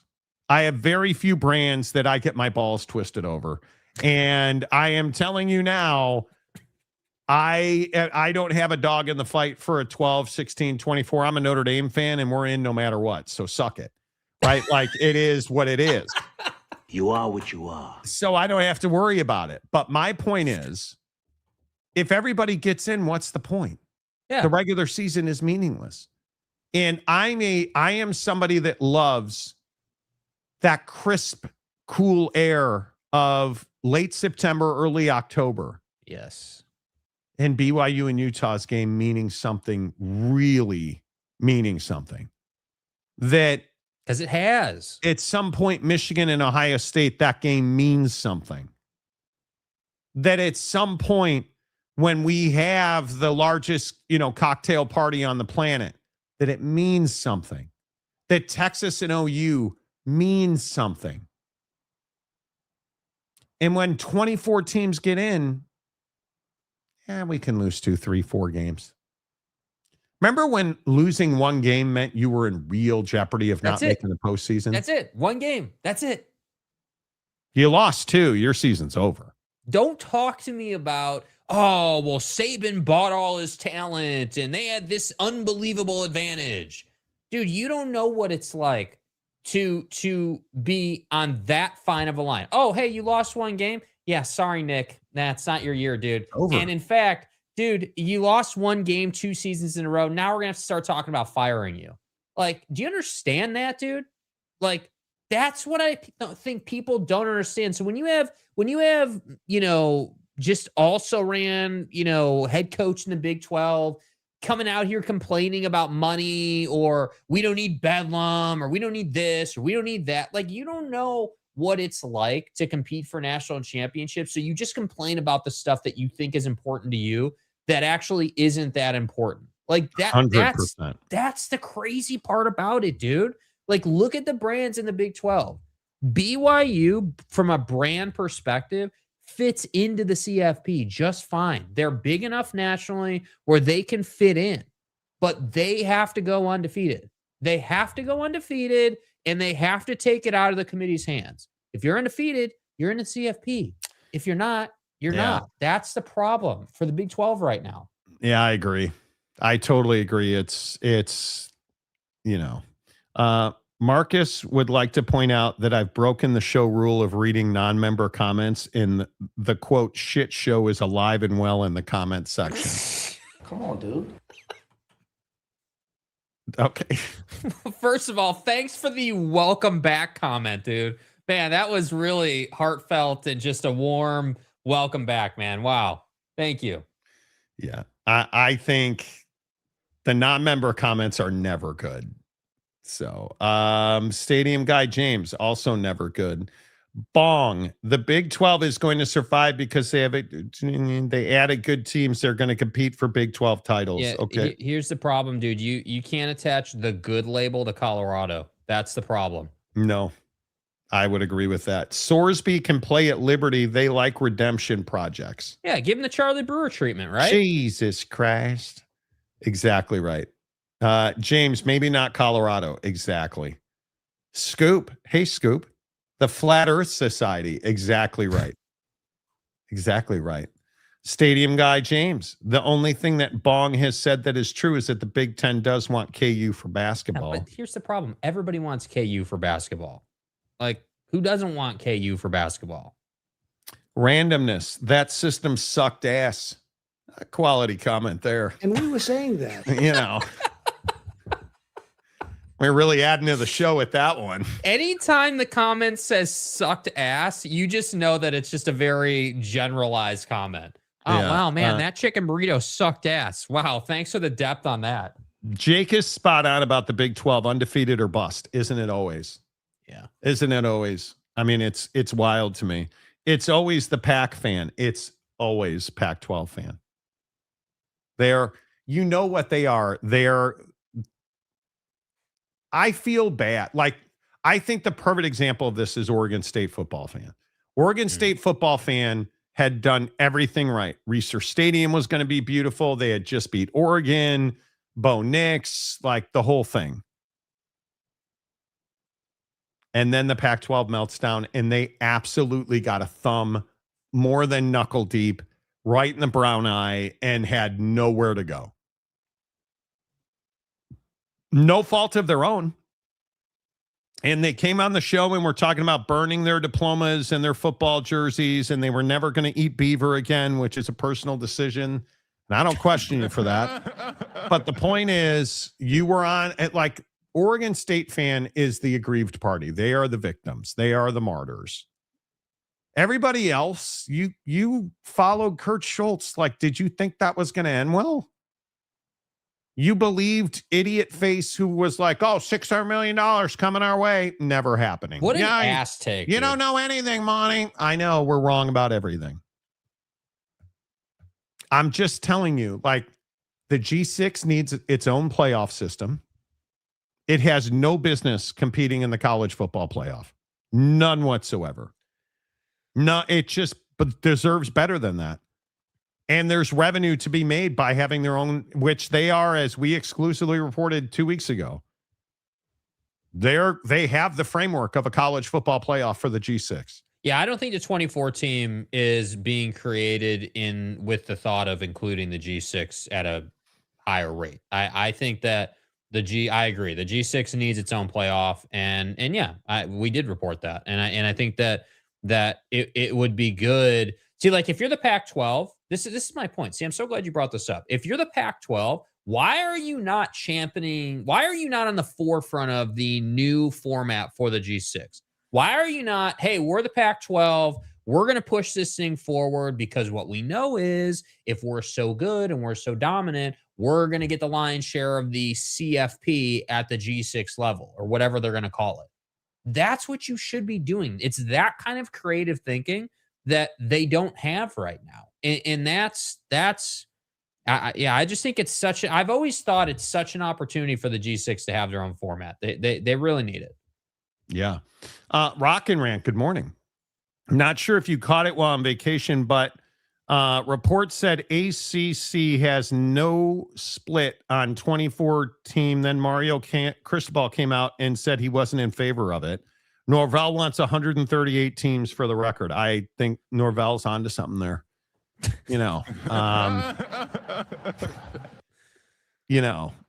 Everybody gets in. I think the ACC is such a mess.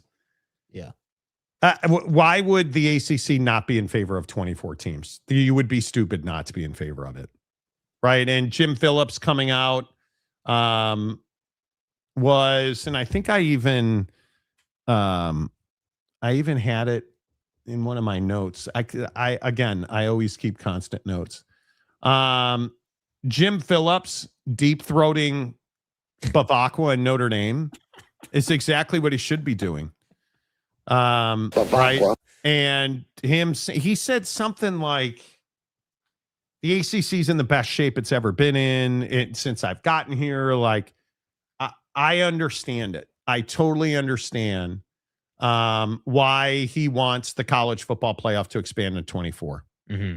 You need as many ACC teams engaged and involved as that's the only way Dabo's getting back in, because they just don't look ready to compete, right? But I think a lot came out of the ACC spring meetings. I actually thought it was very productive. But here's the thing that I would ask you. If you are the ACC, do you really want to be in any kind of alliance with the Big Ten? When has that ever ended well? I don't know. Why don't you ask Pac-12? Well, I think that's exactly right. If you're the ACC, do you want to be in any kind of partnership with the Big Ten?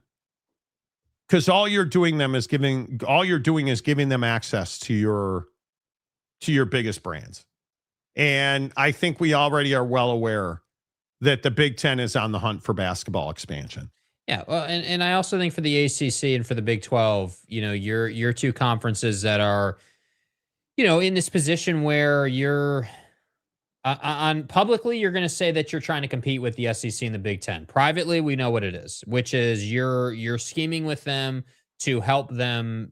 You're being Robin to the Batman. Right? Like the Big 12, we know that Brett Yormark and Greg Sankey work closely together. They're in lockstep. The 2014 playoff is really the first thing in the last several years that publicly they've been on different sides of. If you go back and you just read between the lines and you see what they're all talking about. But if you're the ACC, I mean, what choice do you have? You don't have another choice. You have to kind of, work with the Big Ten in the sense of, there's been numerous amount of times where the UNCs and the Dukes of the world have allegedly been looking at the Big Ten. There's been all kinds of realignment talk, especially when the whole Florida State meltdown was happening. So I just think it's there is some synergy there. There's also synergy with the Notre Dame angle of people saying that Notre Dame should be in the Big Ten or not. And Notre Dame also having the scheduling situation with the ACC. So I just think I think college football fans so desperately want it to just be two super conferences competing against each other, right? The SEC and the Big 12 versus the Big 10 and the ACC. I've seen that a million times. Everyone constantly talks about it. But I do think that does kind of happen behind the scenes, just based on what we get told and like the things that, we hear. Like, I do think there is some of that positioning. And, I think unfortunately for the ACC, like, I don't know what is next for that conference. Like with the Big 12, I can say, okay, cool. Like if you guys can get, like if TCU can get going a little bit, if Baylor could get going a little bit, like if you could just get like 2, maybe even 3 teams just to be 8-win teams, 9-win teams. I don't even need you to be CFP good, but just add some depth to this conference. Then it's like, all right, cool. Like there's some quality there. Yeah. But the ACC, I look at that conference and I'm like, bro, it really is Miami and everybody else, because Mike hasn't really figured it out at Florida State since that one season when Jordan Travis broke his leg. And Duke and Virginia and these different, they're not CFP schools, man. We know that. That's just not who they are. They're basketball schools. So I just don't know what to, like, where does the ACC go? Yeah, I hate the 2014 thing.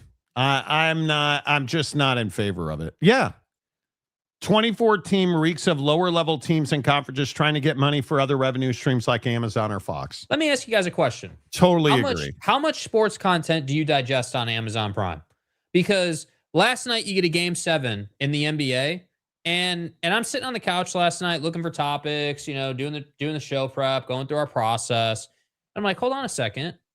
Like, Larden is on TV tonight. Like, I should probably look for him to have his usual inconsistent, poor ass game 7 performance that he's had over his entire career. Of course, he came true on that. 9 points last night. Nice work, dude. But I'm like flipping around YouTube TV and I'm like, Bro. hold on. No, it's Amazon. And Correct. I don't know, man. I haven't. The Amazon thing, like the NFL, it works kind of, but only if it's a great matchup. And typically it's not because it's Thursday night football. So it's ass.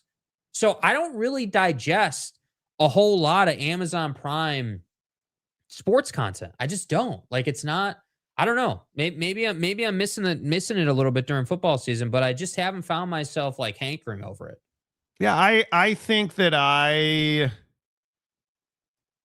watch a little bit. I have a Fire TV, so it shows me live sports on a pretty regular basis. So I think that definitely is kind of where I will end up on it. I don't intentionally go out of my way to watch it. Boy, you guys are fully in on a 16-teamer. If you in the comment section on YouTube, we have a poll running 65% to 35%, 16 over 24. So, hey, listen, that's pretty definitive. At least I'm glad. It makes me feel better about your morality as a viewer and a football fan that you're choosing 16 instead of 24. I think at least with 16, the one thing I'd say about 16 is the bye week, format is a little easier with 16 than it would be with 24. Obviously the NFL is a 14-team format, but the going to 16, I guess is fine. I don't know, man. I feel like this is where it's hard as a host of a show and someone who looks at this stuff and covers this stuff and doesn't just look at it as a fan. Like I find myself looking at college football saying like at some point I'm going to get heartbroken over the fact that like this stuff just doesn't matter as much as it once did. Like like everyone always talks about, well, the Appy State Michigan game or like, that type of dynamic in college football where you have these one-off instances, that type of thing, I just don't think will matter as much moving forward. How could it? I mean, how could if it goes to 24, it just the watered down effect of that. I think that you're famous on the show for saying the unintended consequences. I don't think that we know fully yet the unintended consequences of what 24 would do. Like we can sit here and say, yeah, I'd water it down, but how far does that go? Like how far does that hurt TV ratings and just the whole vibe of the CFP? Because up until this point, 4 and 12 have been dynamite. Like to your point, it's been a pretty good couple of years with 12, but you start going to 24 and I got to start looking around for where the CFP is. I don't know that I love that. Yeah, 24 is a joke, in my opinion. Yes, Muldoon. Game 7 tonight. The NHL playoffs have been outstanding. And as soon as Connor McDavid gets to the Blackhawks, everything will be right in the world. If the Bears are on, I have to. Otherwise, who cares? Well, agreed. I don't think anybody willingly. Amazon, if you have a Fire TV, you can't avoid it. Like I'm watching Jack Ryan right now. Pretty good for non-sports stuff. I don't ever think of Amazon Prime for sports stuff. I really don't. And that's probably, 0 Amazon Prime for me. Cryptic 2014 playoff is Alabama versus Idaho in round 1. I'm not interested in that. I'm just not interested in that. That makes it very hard for me to get excited. Let's see. I forgot who said it. This isn't my idea, but I like it. Each P4 team gets 2 auto bids, 8 at large, 16 playoff team. Yeah. But why auto bid anybody? Conference championship games, man. That's what I would do. If you win your conference championship game, get in. Keep it at 12. I watch The Boys and Invincible on Prime. Great shows. Okay. Am I the only one watching Jack Ryan right now? That's a good series. it's hard for me to take Krasinski or whatever, John Krasinski from The Office. Yeah. It was hard for me to take him seriously as like an action hero. He's actually pretty good on that show. Mm-hmm. The guy that plays Jim Greer, actor, dude. the guy that plays Jim Greer on Jack Ryan, pretty good actor. I don't know his name. Probably should. Sankey will say no. We stay at 12. I think Sankey should say no. And I think he's got a pile of paperwork with analytics that proves his point. Why should he say yes? Because the Big Ten won't go to strength of schedule alone. They won't do that. Roche, good morning. Hey, Roche, how about, did you see your guy?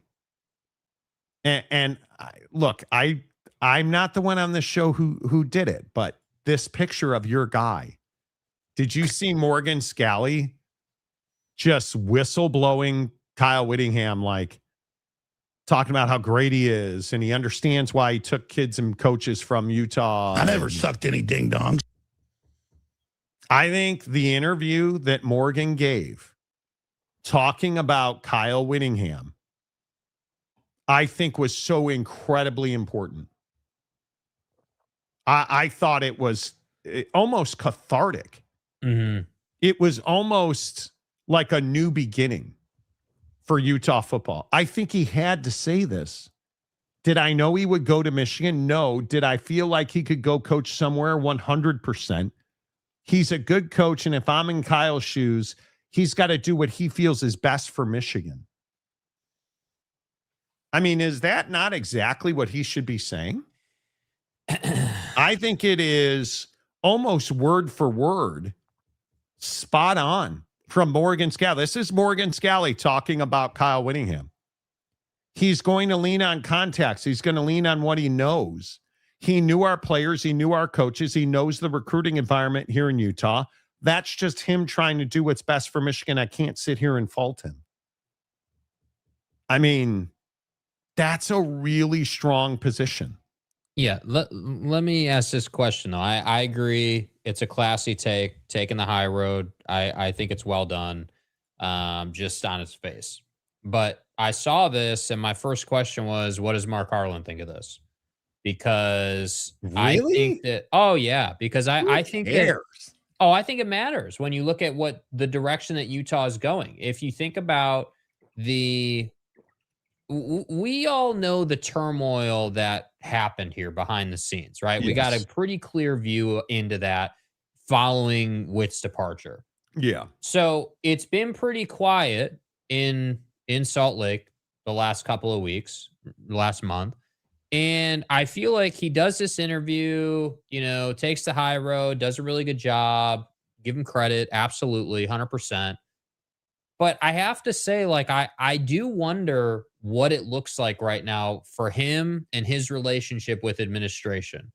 Obviously, he's going to be the guy that's going to get way more access to the media than Mark would or anybody else, any other higher ups, if you will. But I just am curious what the sentiment is, because you can't tell me that you put out public email or private emails in the public spotlight and you do what they did and they've just moved on from that. I don't know, man. I think that's what they'd like the public to just think, that everything is, they've just moved on and they're no big deal. But I don't necessarily think that. I think the only way you actually move on is by winning. And if he wins, then it'll allow people to say, okay, cool, we can move on from Witt. Morgan got us 10 wins, which he should do with this schedule. If you just look at the schedule, we've done it already. Should be a 10-win schedule, even in year one. But if you struggle, then I think it keeps pushing the Witt story further. So no pressure. And I felt like it was exactly what needed to be said, in my opinion. Roche also says, in some ways, I think Morgan is already better than Witt. Okay, well, what ways? Because I think you're you got to be careful with that, man. That's a bold statement, but we'll see. I just don't know why you need to go there. That's what I would say. Why do you need to, why does anybody have to be better or worse, right? Ken Maynor for $5, waiting to see who plays Carolina. Dude, I think, has Carolina lost a game yet in the playoffs? Weren't they like 7-0 or something? 8-0, 2 sweeps. Yeah, 8-0. Right. I said, yeah, that doesn't math. I think it's either, I think Carolina or Colorado have been the two best teams in the playoffs. And I think the Canadiens will win tonight. I want to say that Montreal's minus 102. Buffalo at home is minus 118 at KeyBank in Buffalo. And I'm taking the Canadiens. So I think Carolina's been the best team in the playoffs. They have been very good. Very, very good. If Morgan falls on his face, Harlan's seat will get awfully hot, especially if Witt makes the college football playoff in the first year. Whew. Agreed. Should Mark Harlan be under the microscope already? Yes. The athletic director at Yes. Utah? Yes. Yes. Yes. This Hey, has Mark. not been a great year. Hey, Mark, dude, they just expanded the tournament to 76 teams. Do you think you'll still be out of the tournament? You got to get basketball fixed. Yeah, you've got to get basketball fixed. Hey, Mark, they're talking about expanding the CFP to 24 teams. Let's say that doesn't happen, but we go to 16. Do you think we can get into the CFP if they got 16 teams? Well, I mean, I don't know. Oof. You better figure it out. You better figure it out. That's what I'm saying. There's a lot on the line for him. There's more opportunity than there's ever been. There's more opportunity allegedly coming down the pipe in football. And there's a lot of questions here, man. Like that's like Utah again.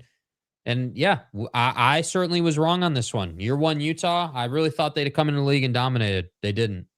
And the Witt thing happens, and it's really, I find myself, obviously, like I'm not a BYU or a Utah fan, but I find myself being more passionate about the plight of Utah football than BYU. Like Kalani's doing a great job. BYU's in a great place. They're going to have another great season. No question about it. But I'm telling you, this season is just different for Utah in the sense that I don't think it's going to flame. I don't think the guy's going to put out like a 4-win season. I would be shocked by that. But part of me really struggles with the idea that this bro is going to step in year one and win 10. The schedule says he should, but I just feel like we know how the Big 12 is, dude. It's very, if the Witt, listen, if the Witt's final year taught us anything, we learned the lesson that a 10-win season and a 7-win season is like 7 hugely consequential plays on the football field. Yeah. But couldn't be more drastically different in the public eye. So I just, you can't just guarantee 10, man. I'm telling you, it's so much more challenging than that. Injuries and there's so many things that can happen. I would agree. What's going to suck about a 24 playoff is when Alabama plays Idaho and loses their QB for the rest of the year to injury. Wow. Don't speak that into existence. Brandon Butler fans are already questioning Harlan's meltdowns. Now his decision-making is in question. Has to be. Has to be. Right? You have to. TJ Beck, hello. Good to see you, sir. Don't worry. The Pac-12 will sue to attempt to get more money. That's their MO. Well, that is what they do. Oh, look, Cougs Johnson, where have you been? Ken, that's embarrassing, especially when you were running your mouth earlier. Oh, boy. What did Ken say? I didn't even see any comment from Ken. Don't know. Stadium guy James, Utah's players are excited because of the changes that their coach is making to their offense and defense. Let's see if it actually works first before we crown them. Yeah, I don't think anybody's crowned Utah the Big 12 champions. Cody Campbell. Why don't you take that same logic? Wallet has a different philosophy. Yeah, why don't you take that logic, James, and apply that to TCU when you roll out the Jaden Craig take? Well, he's an Oak State fan. Right. My bad. Sorry, I get confused. My fault. And with an esthetician playing quarterback, you know. Right. You know. Yeah. You know. It just is what it is. What do you guys make do you guys still hate Lane Kiffin? Do you guys hate Lane? I think you hate Lane Kiffin. I mean, I think it's pretty clear. Did you guys hear Lane Kiffin essentially said I couldn't recruit at Ole Miss because kids' families think that Ole Miss is racist. He claims, Lane Kiffin, that he could not get players, certain players, to come to Ole Miss because, quote, my grandparents aren't letting me move to Oxford, Mississippi. That doesn't come up when you say Baton Rouge. Parents were sitting here this weekend saying the campus diversity feels so great, it feels like there's no segregation.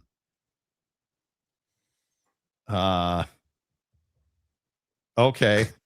Is this just Lane Train being bitter because Paul Feinbaum's pissed? And the most important thing to factor in here, this wasn't a slip of the tongue. I talked to the writer who did the Vanity Fair piece the other day, Kurt Smith. He said he didn't even ask Kiffin about the racism aspect of it. Kiffin just started riffing, and this is Kiffin trying to wipe Ole Miss off the face of the earth.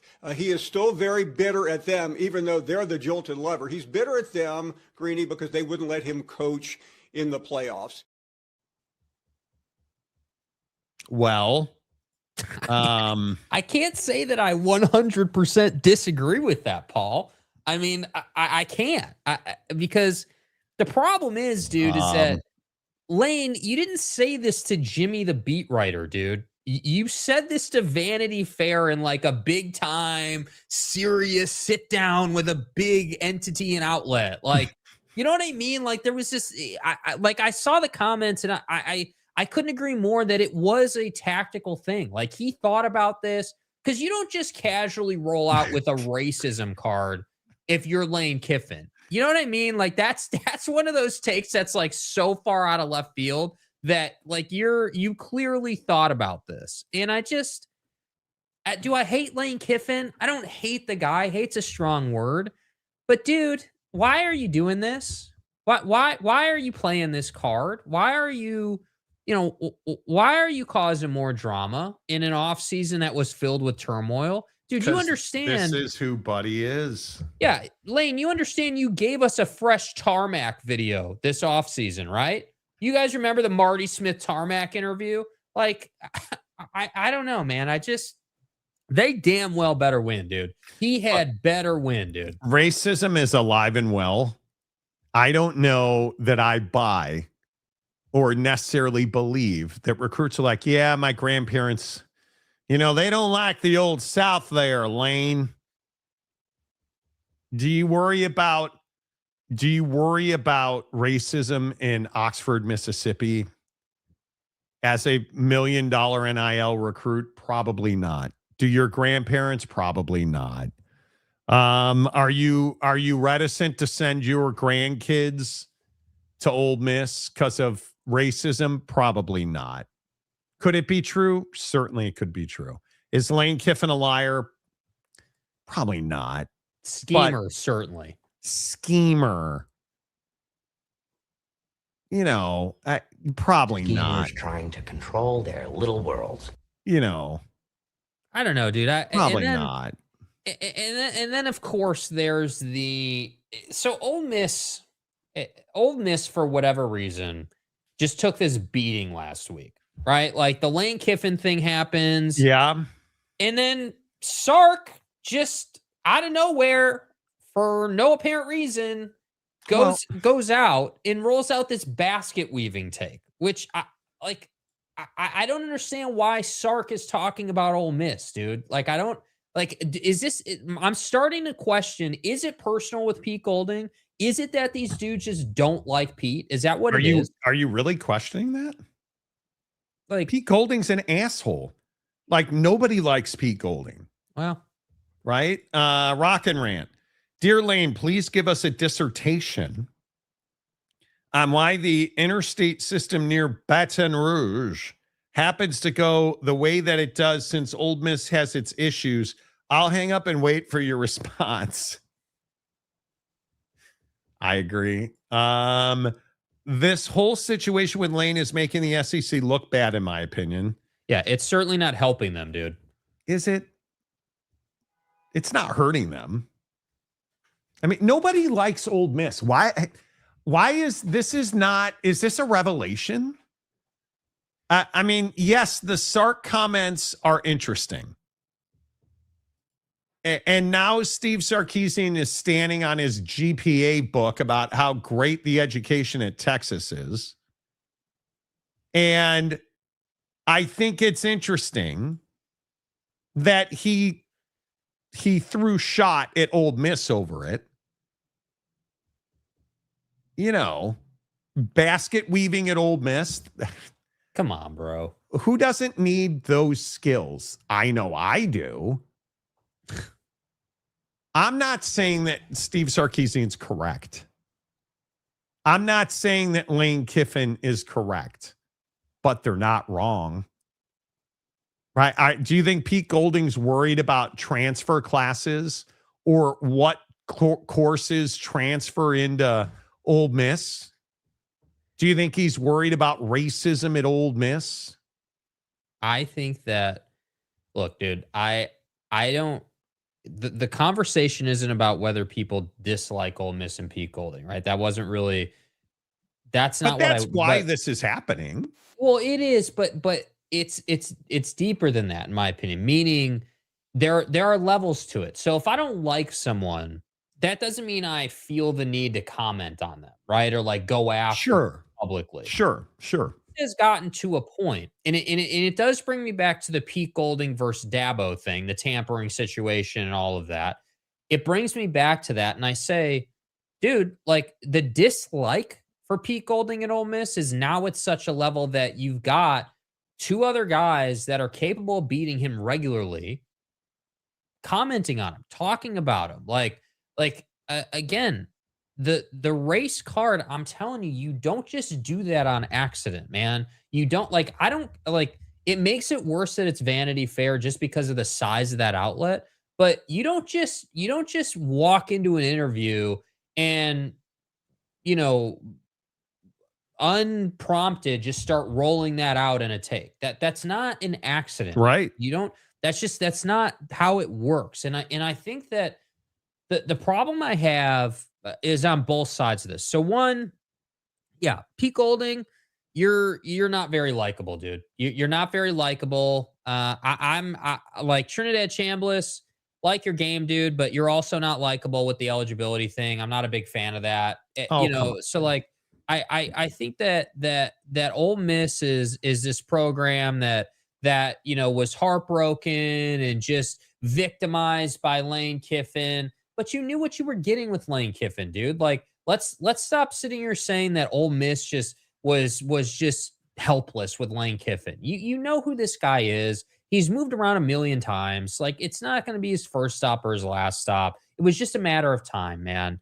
Now, on Lane's side, Lane is schemy as hell, has bounced around a bunch, and does these kind of things and knows how to operate. And that's why he's really good at being a head coach. And that's why he dominates the portal and wins a lot.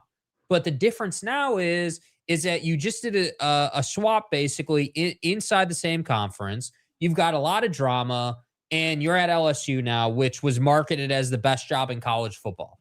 Well, you better win at that rate, Lane, because if you don't win at that rate, everyone's going to pull stuff like this comment after the season's over.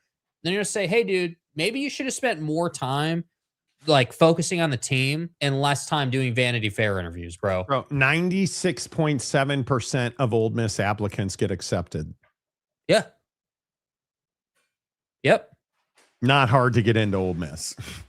Like, let's not conflate great institution with Ole Miss. I think Ole Miss has earned a lot of this. And again, Pete Golding's an a-hole. Yeah. Yep. So, if TCU can get their act together, they can possibly win the Big 12 and maybe the whole thing. That will never happen with Sonny Dykes as coach. Totally agree. Oh, look, the great Sonny Dykes defender. Sir Slurps a lot. Ole Miss football players, school schedule, tree identification, basket weaving, sex ed, how to tie your shoe. You're not wrong. UF acceptance rate is 20%, night and day academically versus Ole Miss. Ole Miss will never be confused with a great institution. It just won't. And that's the reality of it, which is the same thing I say about Georgia. Oh, gosh. Damn. Dude. How many times? How many times? It's my only question. When are we going to start looking at Kirby for this? Like, when are we going to start looking at Kirby Smart for putting the community in danger? Because at some point, don't we have to? I mean, 33 incidents. And I mean, 24 driving related incidents, 32 total arrests by 2026, speeding, reckless driving, DUI. I mean, you have an accident that killed people. Now you got Buddy arrested in, like a speed and drug case. I mean, I don't know at what point do you start calling Kirby Smart out for this? Like, at what point do you say, hey, Curbs,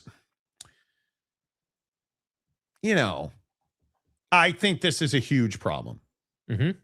26, I think, arrests since 2023. Racing, speeding, DUI, drug-related charges included. I mean, you look at, Jamarly Riddle situation, Jalen Carter. I mean, come on. What do you do about this if you're Kirby Smart? What do you do about this? Yeah, I mean, look, man, I think that you need to make changes, dude. Like, I understand that clearly there's a deal of some kind with Dodge in the football program. I'm not joking. Like, clearly there's some type of deal or some type of something going on that these guys just have this much access. You can't tell me every single one of these guys just went to the dealership and bought a Dodge, an SRT. You can't tell me that they all were just like, yeah, I need a Hellcat, so let's go get it. That's not, there's no way. And I feel like I've never liked the ignorance card out of Kirby. The not going to talk about it, not going to acknowledge it, like no big deal. If you don't talk about it, did it really even happen? I mean, we're a little past that, Kirby. We're at the point where, I have to say you've separated yourself from the greats in the sense that you've got all this stuff that happens every single offseason. Every offseason we get, hey, Georgia Bulldog, charged, arrested, paroled. Allegedly going 95 miles an hour and had 2 felony drug charges tacked onto that. I mean, you can't just continue to look past this anymore. No. You're Kirby Smart. You have a responsibility to the community. You have to do something here. And I don't know how you change this, but at some point, I mean, people have already died, right? Yes. Yeah, we should, Ken. When do we get a 30 for 30 on this? I mean, it's crazy to me. It's rite of passage at Georgia. You have to drive a car at triple digit speed in order to make the team. You joke, but is it real? But think about the outrage over Lane Kiffin and the Ole Miss educational stuff, but not the outrage over Georgia players speeding constantly and putting people in danger. Like, that's the type of stuff I'm talking about, man. Like, we're more concerned because I didn't see this trending on Twitter. Like, obviously this is a story, but it wasn't near the story that Lane was. It wasn't near the story that some of the other stuff was. And I was a little surprised by that just because it's happened so many times, man. How many times? Like, all jokes aside, can I get some educational courses at Georgia to give these kids credits towards their degree around safe driving? Legitimately. Can we get that? Can we create it? Can we, like, I don't know at what point does Kirby make a change. I don't know. I'm tired of talking about it, honestly. Like, it gets old constantly. It's like the NFL player who's constantly in trouble off the field and is not worth the time. That's where we are with Georgia right now. Like, at some point, you guys need to move it along here. Yeah, I think at some point, yeah, nobody will do anything. That's what I think. And Donuts, hello. Coaches have a shelf life. Perhaps Kirby's has expired. Clearly not. Well, they're still a good team. They win games. It's just, yeah. I mean, they're a good team. He's a damn good coach. He's one of the best coaches the SEC's ever had. But I think that there needs to be some control around, hey, we're giving kids this much money and this much access. Like, again, if a kid's making $5 million a year, an $80,000 Hellcat's nothing to them. And the problem is it's a lot to the people that you put in danger and got in accidents with and killed. I would agree. Point. So I would agree. Lamont Tucker, with all the good stuff, with all the stuff going on in the South, such as gerrymandering, Lane Kiffin is not helping the SEC and Ole Miss with these comments. Well, Georgia, the state of Georgia has a huge special election tomorrow. Like, there's a lot going on in the South. Yeah, I don't think Burrow's too interested in helping Ole Miss, dude. Yeah, all the Georgia players will be suspended for half a game against the Citadel, but they gambled on balls and strikes. They have to be gone. Did you guys see the Sorsby update? Oh, man, dude. Brendan Sorsby knows that they're going to knuckle deep him in his stuff. He's getting a fish hook in the brown eye because he's asking Brendan Sorsby. Yeah. I'm pretty sure, and I should look it up before I speak off the top of my head. His attorney notified the NCAA that they want a quick resolution because I think he wants to go to the supplemental draft in the NFL. Right. Yeah. Because I think he knows that he's done in college football. And they're going to sue, right? They're going to sue. There's no question about it. If he gets found to be ineligible, they're going to sue. Mm-hmm. And I think there's a lot riding on it. I think this is a huge precedent case. I think this is huge for the gambling industry. But look at the fate of Texas Tech football here. With Brendan Sorsby, who I think is significantly better than Baron Morton. More dynamic, certainly. They're a dangerous football team. Would, in my opinion, again be favored to win the Big 12. Had to be. And I think could win a college football playoff game. Unless Oregon shows up and beats wholesale ass. Or, excuse me, puts belt to Tech ass. With Sorsby, they could win a game. Mm-hmm. Which means you can win the college football playoff. Without him, I with all due respect to ACL boy, I just don't think ACL boy. And with all due respect, I mean, Barron was just as good as Will Hammond last year. So I don't know. This Sorsby thing's huge because he's saying he's a gambling addict. Does that get him special dispensation? Because I think he could make a disability claim. Mm-hmm.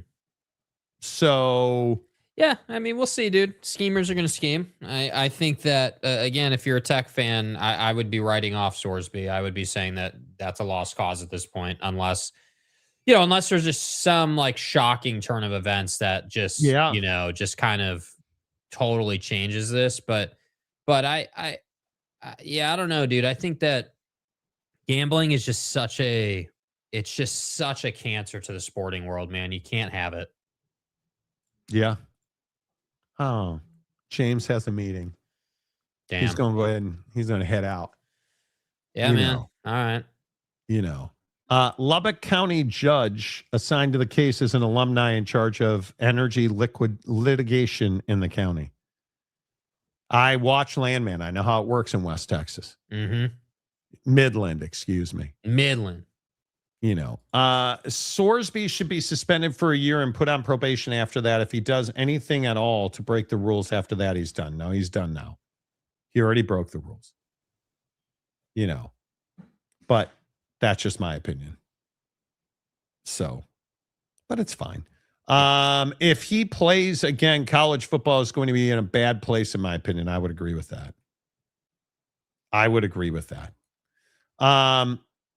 Whoa. Gee.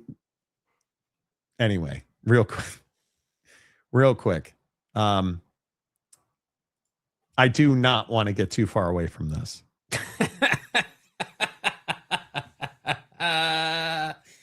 Oh man, dude.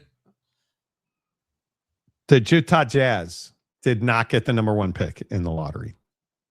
Was the tanking worth it? Because now I think they're going to try and trade up to get AJ Devanza, according to Big Daddy Magic, who is not here today, surprisingly. And where's Mike Smith today?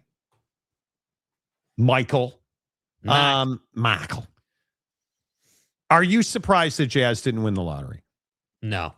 Nope. I think that, look, I think that your odds of winning the lottery, generally speaking, are incredibly slim. I would agree. Even if you are a top percentage team. I think that, do I think they're going to try to trade up? Absolutely. No question about it. I mean, come on, dude. I would almost say that's a given. I feel like you've got a really good chance to. I don't know. I don't know, man. I think that I still have the same sentiment about this squad that I've had. Are they amassing talent? Yes. Are they going to get better? Yeah, at some point, yeah. But again, just because you win for one season doesn't make all the other 20 seasons that you were ass just gone, just forgotten. Especially when, yeah, my guy. Anybody see my guy last night? Donnie blew out the Pistons. Carried the mail in this series largely. He can dunk, by the way. I know Jazz fans said that Donovan Mitchell can't dunk anymore. He can dunk. It's got to hurt Jazz fans just a lot a bit to not win the lottery and then watch Donovan Mitchell go to the Eastern Conference Finals. Has to. I mean, and listen, Rudy Gobert is what he is. Monty, it's Gobert. I know it's Gobert. Monty, you don't know anything. It's Gonzaga, by the way. Stupid. You're stupid. You get Spurs and Thunder in the West.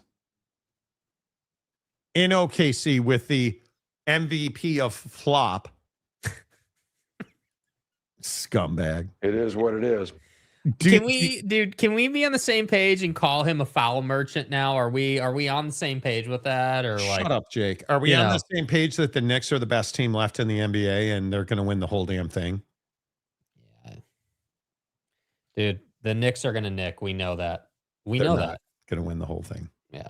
I think OKC is going to repeat. And I think it is really bad for the Jazz that they didn't get that top pick. I'm not as confident in OKC against the Spurs as you are. I think that's not an amazing matchup for OKC. I'm not saying Wemby's going to drop 40 on him every game, but I think that OKC likes to play this slow, methodical game and lean on the whistle, and the Spurs like to get out and run, are athletic and physical, and that could be a problem, just depending on how the series goes. But we'll see. For the record, FTR, I hope the Spurs win. I'm so sick and tired of seeing OKC constantly. It's so tired. I hate the Oklahoma City Thunder. I hate the way they play basketball. I can't stand it. I cannot stand it.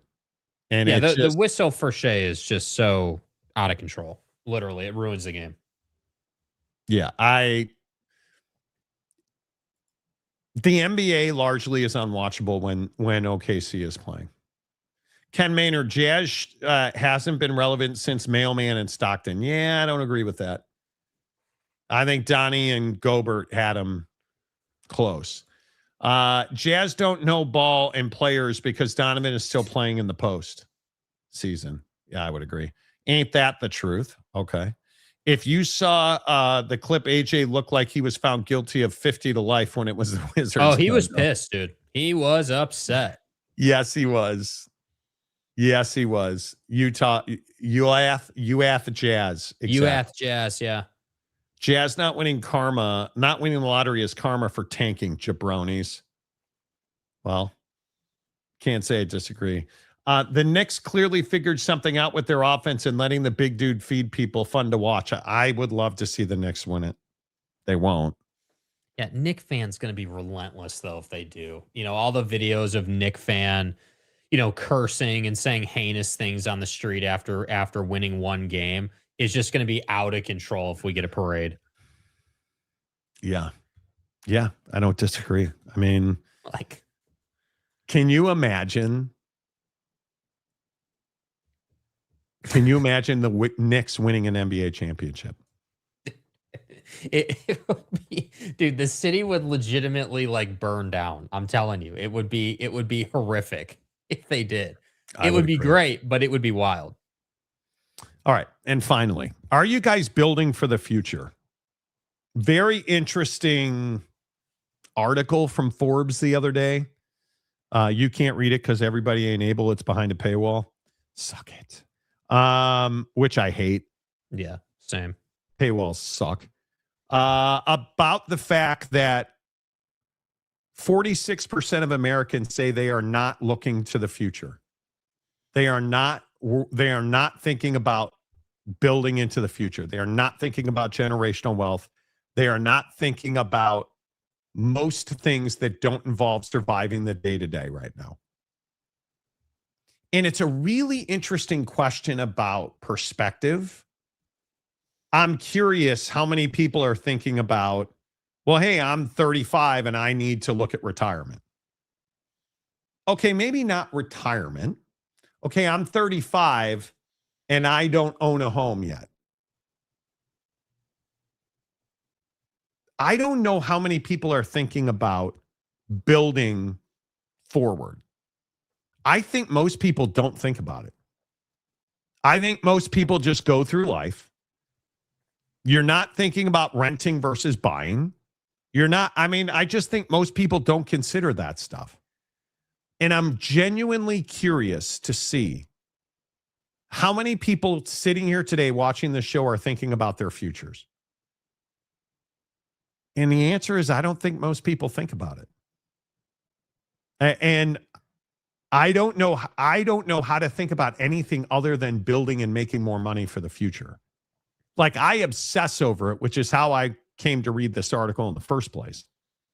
46%, I know this is obvious. Almost half of the people polled, and it was 1,500 people, so not a small amount. 46% said they're not building to the future. Do we really think that half of all Americans don't think about the future? That seems like a lot. Yeah, I mean, I think that I think this answer would change depending on the times, dude. I think that, look, I think it's hard for a lot of people to, people don't have extra money to be contributing to retirement right now. People don't have your average American doesn't have that kind of money right now. They just don't. Stuff's too expensive. I mean, I think that's just I think 50% of those people or 46% of those people saying they're not thinking about the future is kind of, I would say, indicative of what the bigger picture looks like. I mean, if you think about, again, the generational divides and your generation forward, like your generation and older of course are thinking about the future because of the assets you have and the wealth that you have, and that you were able to accumulate. And I think millennials and down are not at that stage, right? I think that's, it's a shame. It is. I will keep saying it, and I'll probably say it the rest of my life, but it is a shame. I think that the fact, I can't remember what the average first time home buyers, but it's like pushing into the upper 40s now. I mean, that's a really rough stat, man, when you think about people's lives and how they're trying to get through it. So I just think and ask the same people that question again in 5 years and see where they're at, given the how times change, if things get a little bit more manageable cost wise. But no, I think a lot of people just are trying to get by in the day to day. That's what I think.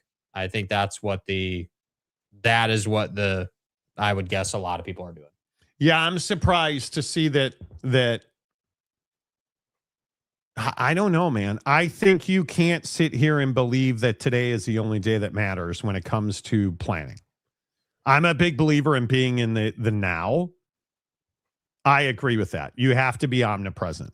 But if you are not thinking about the future and especially if you have debt, if you're not thinking about how to pay off your debt without going into more debt, I'm not sure what you're looking at, right? I think you have to be looking at ways to build a future where you can have some measure of control over your life. And the only way to do that is to make money. And so I've talked about this on this show a ton. I think you have to be working for yourself, making as much money as possible. I don't believe that you can be a W-2 employee and thrive. And, as somebody that has multiple business lines, including e-commerce, and I think you have to be really pushing to make more money for yourself. There's just no way. If you don't own real estate, if you are in debt, if you do not have multiple streams of income, if you're relying on one paycheck, dude, I think you're living a very scary existence. Very scary existence. Mm-hmm. Like, I don't know how you rely on that, right? Cryptic, I opened up a food truck and I'm starting to give private lessons for color guard. The only thing stopping yourself from achieving your dreams and making that money is the mindset. I think people are scared. I would agree with that. What kind of food truck do you have, sir? Are you on social with your food truck? I am almost 40 and my wife and I are on track to retire by 60. We've been investing since we started working. I like it. If we were teaching our kids financial literacy instead of basket weaving, we would be doing better as a people. We would. But we're not. Yeah. We do not teach kids how to even. If we were teaching kids in middle school and high school how to understand the interest rates on their credit cards, your life would be significantly better. It just would be. You have investors and consumers. Increasing net worth becomes addictive, especially liquid assets. I would agree. Totally agree. I'll send my menu in the chat. But you have over 5,000 people watching the show right now. You could be publicizing your food truck, but I'm just telling you, it's very interesting to see. And again, this is just my opinion. It's very interesting to see how people view their lives right now. Like, what lenses are you looking at? Because I'm somebody that firmly believes. I have a conversation with my tax person today about strategy and a new investment property we picked up and one we're looking at. And you have to be talking to people, right? Like, you have to be, for me, you look at, if you follow me at all on social, we play a ton of golf. That's an income stream for me. That is an income stream for me. YouTube's an income stream for me. E-commerce is an income stream for me. Real estate's an income stream for me. Like, you have to have multiple lines of income that do not rely. My W-2 is an income stream for me. Right? And you have to have one thing, obviously, that builds others. But I just think people don't have vision for that. I mean, I think that there are a lot of people who don't have the vision to even think about like how to go from W-2 to getting out of the W-2 world and just being fully self-employed and things like that. Yeah, I mean, I think that on just a baseline level, I think is a big separator in people. You know, people who are thinking about that and are trying to do that and are understand the value of getting your time back in your day to be able to go out and build more and do different things. That absolutely is a separator of people, and I think that I think we live in times that are discouraging, but also encouraging. Like right now, I would say is a discouraging time, which is how again, $90 for a tank of gas is a discouraging number. You think about just how expensive things are. Like it's not enjoyable for most people right now, but at the same time, it's like you have to find a way to wade through that water. So I think that. Yeah, you have to enjoy as many days as you can, man. And I think that can be hard sometimes for sure. PGA Championship talk tomorrow. Well, dude that wears 2 gloves and has iron covers won a championship. Yeah, I mean, dude, I think that I wasn't thrilled with the PGA, I'll be honest. I wasn't I'm happy for Aaron Rye. It's a great win, life-changing win. Great, nothing against him, but just, I don't know, man. I felt like it kind of, the packed leaderboard storyline kind of lost its groove when the bigger names started to fall. And that was what was tough. You also generate more power off the box than I expected. Me? What do you mean? Bro, this is a family show. So I don't know what power off a box has to do with anything, but What do you like? Are you seriously talking about me? Dude, I've always hit the ball a mile off the tee box. That's never been the issue. Hawaii in particular, I drove the ball much better in Hawaii than I have recently. So I hit a lot of 310, 320 drives. So I also changed my driver swing quite a bit. But, right now my number one seller is my potato and chorizo burrito for chicken and dumplings. Okay. Chicken and dumplings, always good. Passive income is key. Making money while you're sleeping. Truth. Very true. Hey, Mayor of Montytown. Gas and groceries are by far the most discouraging for me. I have 3 teenagers and they eat a lot and they travel a lot. And it costs me $130 to fill up my truck. Absolutely ridiculous. The fact that gas was cheaper in Hawaii than it is in Washington is ridiculous. Yep.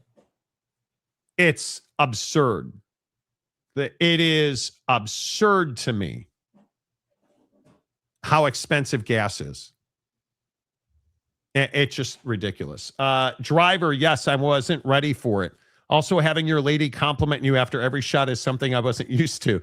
I always said that my wife is my camera person. So I wasn't used to it. I don't let my wife near the course. My wife arguably played better golf in Hawaii than I did. So, yeah, the driver swing is, swing's good right now. My fight will always be, my short game's good. I putt very well. And right now I'm hitting the ball off the driver very well. My fight will always be irons. Mm-hmm. Some days are good. Some days are bad. It's brutal. $4.99 in Cave Creek. Well,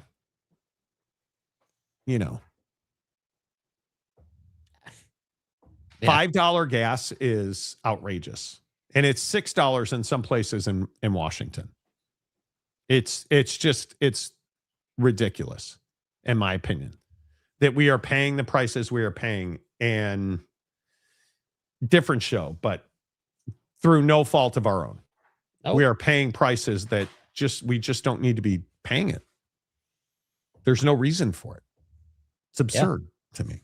Yeah. Anyway. All right. The Monty Show is always presented by our good friends at The Advocates, theadvocates.com, the best injury attorneys in the business, 24/7, 365. And the best part is you never reach in your pocket to pay The Advocates. Go get clear, risk-free advice right now. In a car accident, all the bicycles are on the road. The Advocates remind you, as the weather continues to get better, slow down, look around. You have a lot more people on scooters, kids in our neighborhoods, bicycles. And if the worst happens, get the best at theadvocates.com. Until tomorrow, say goodbye, Jake. Goodbye, Jake.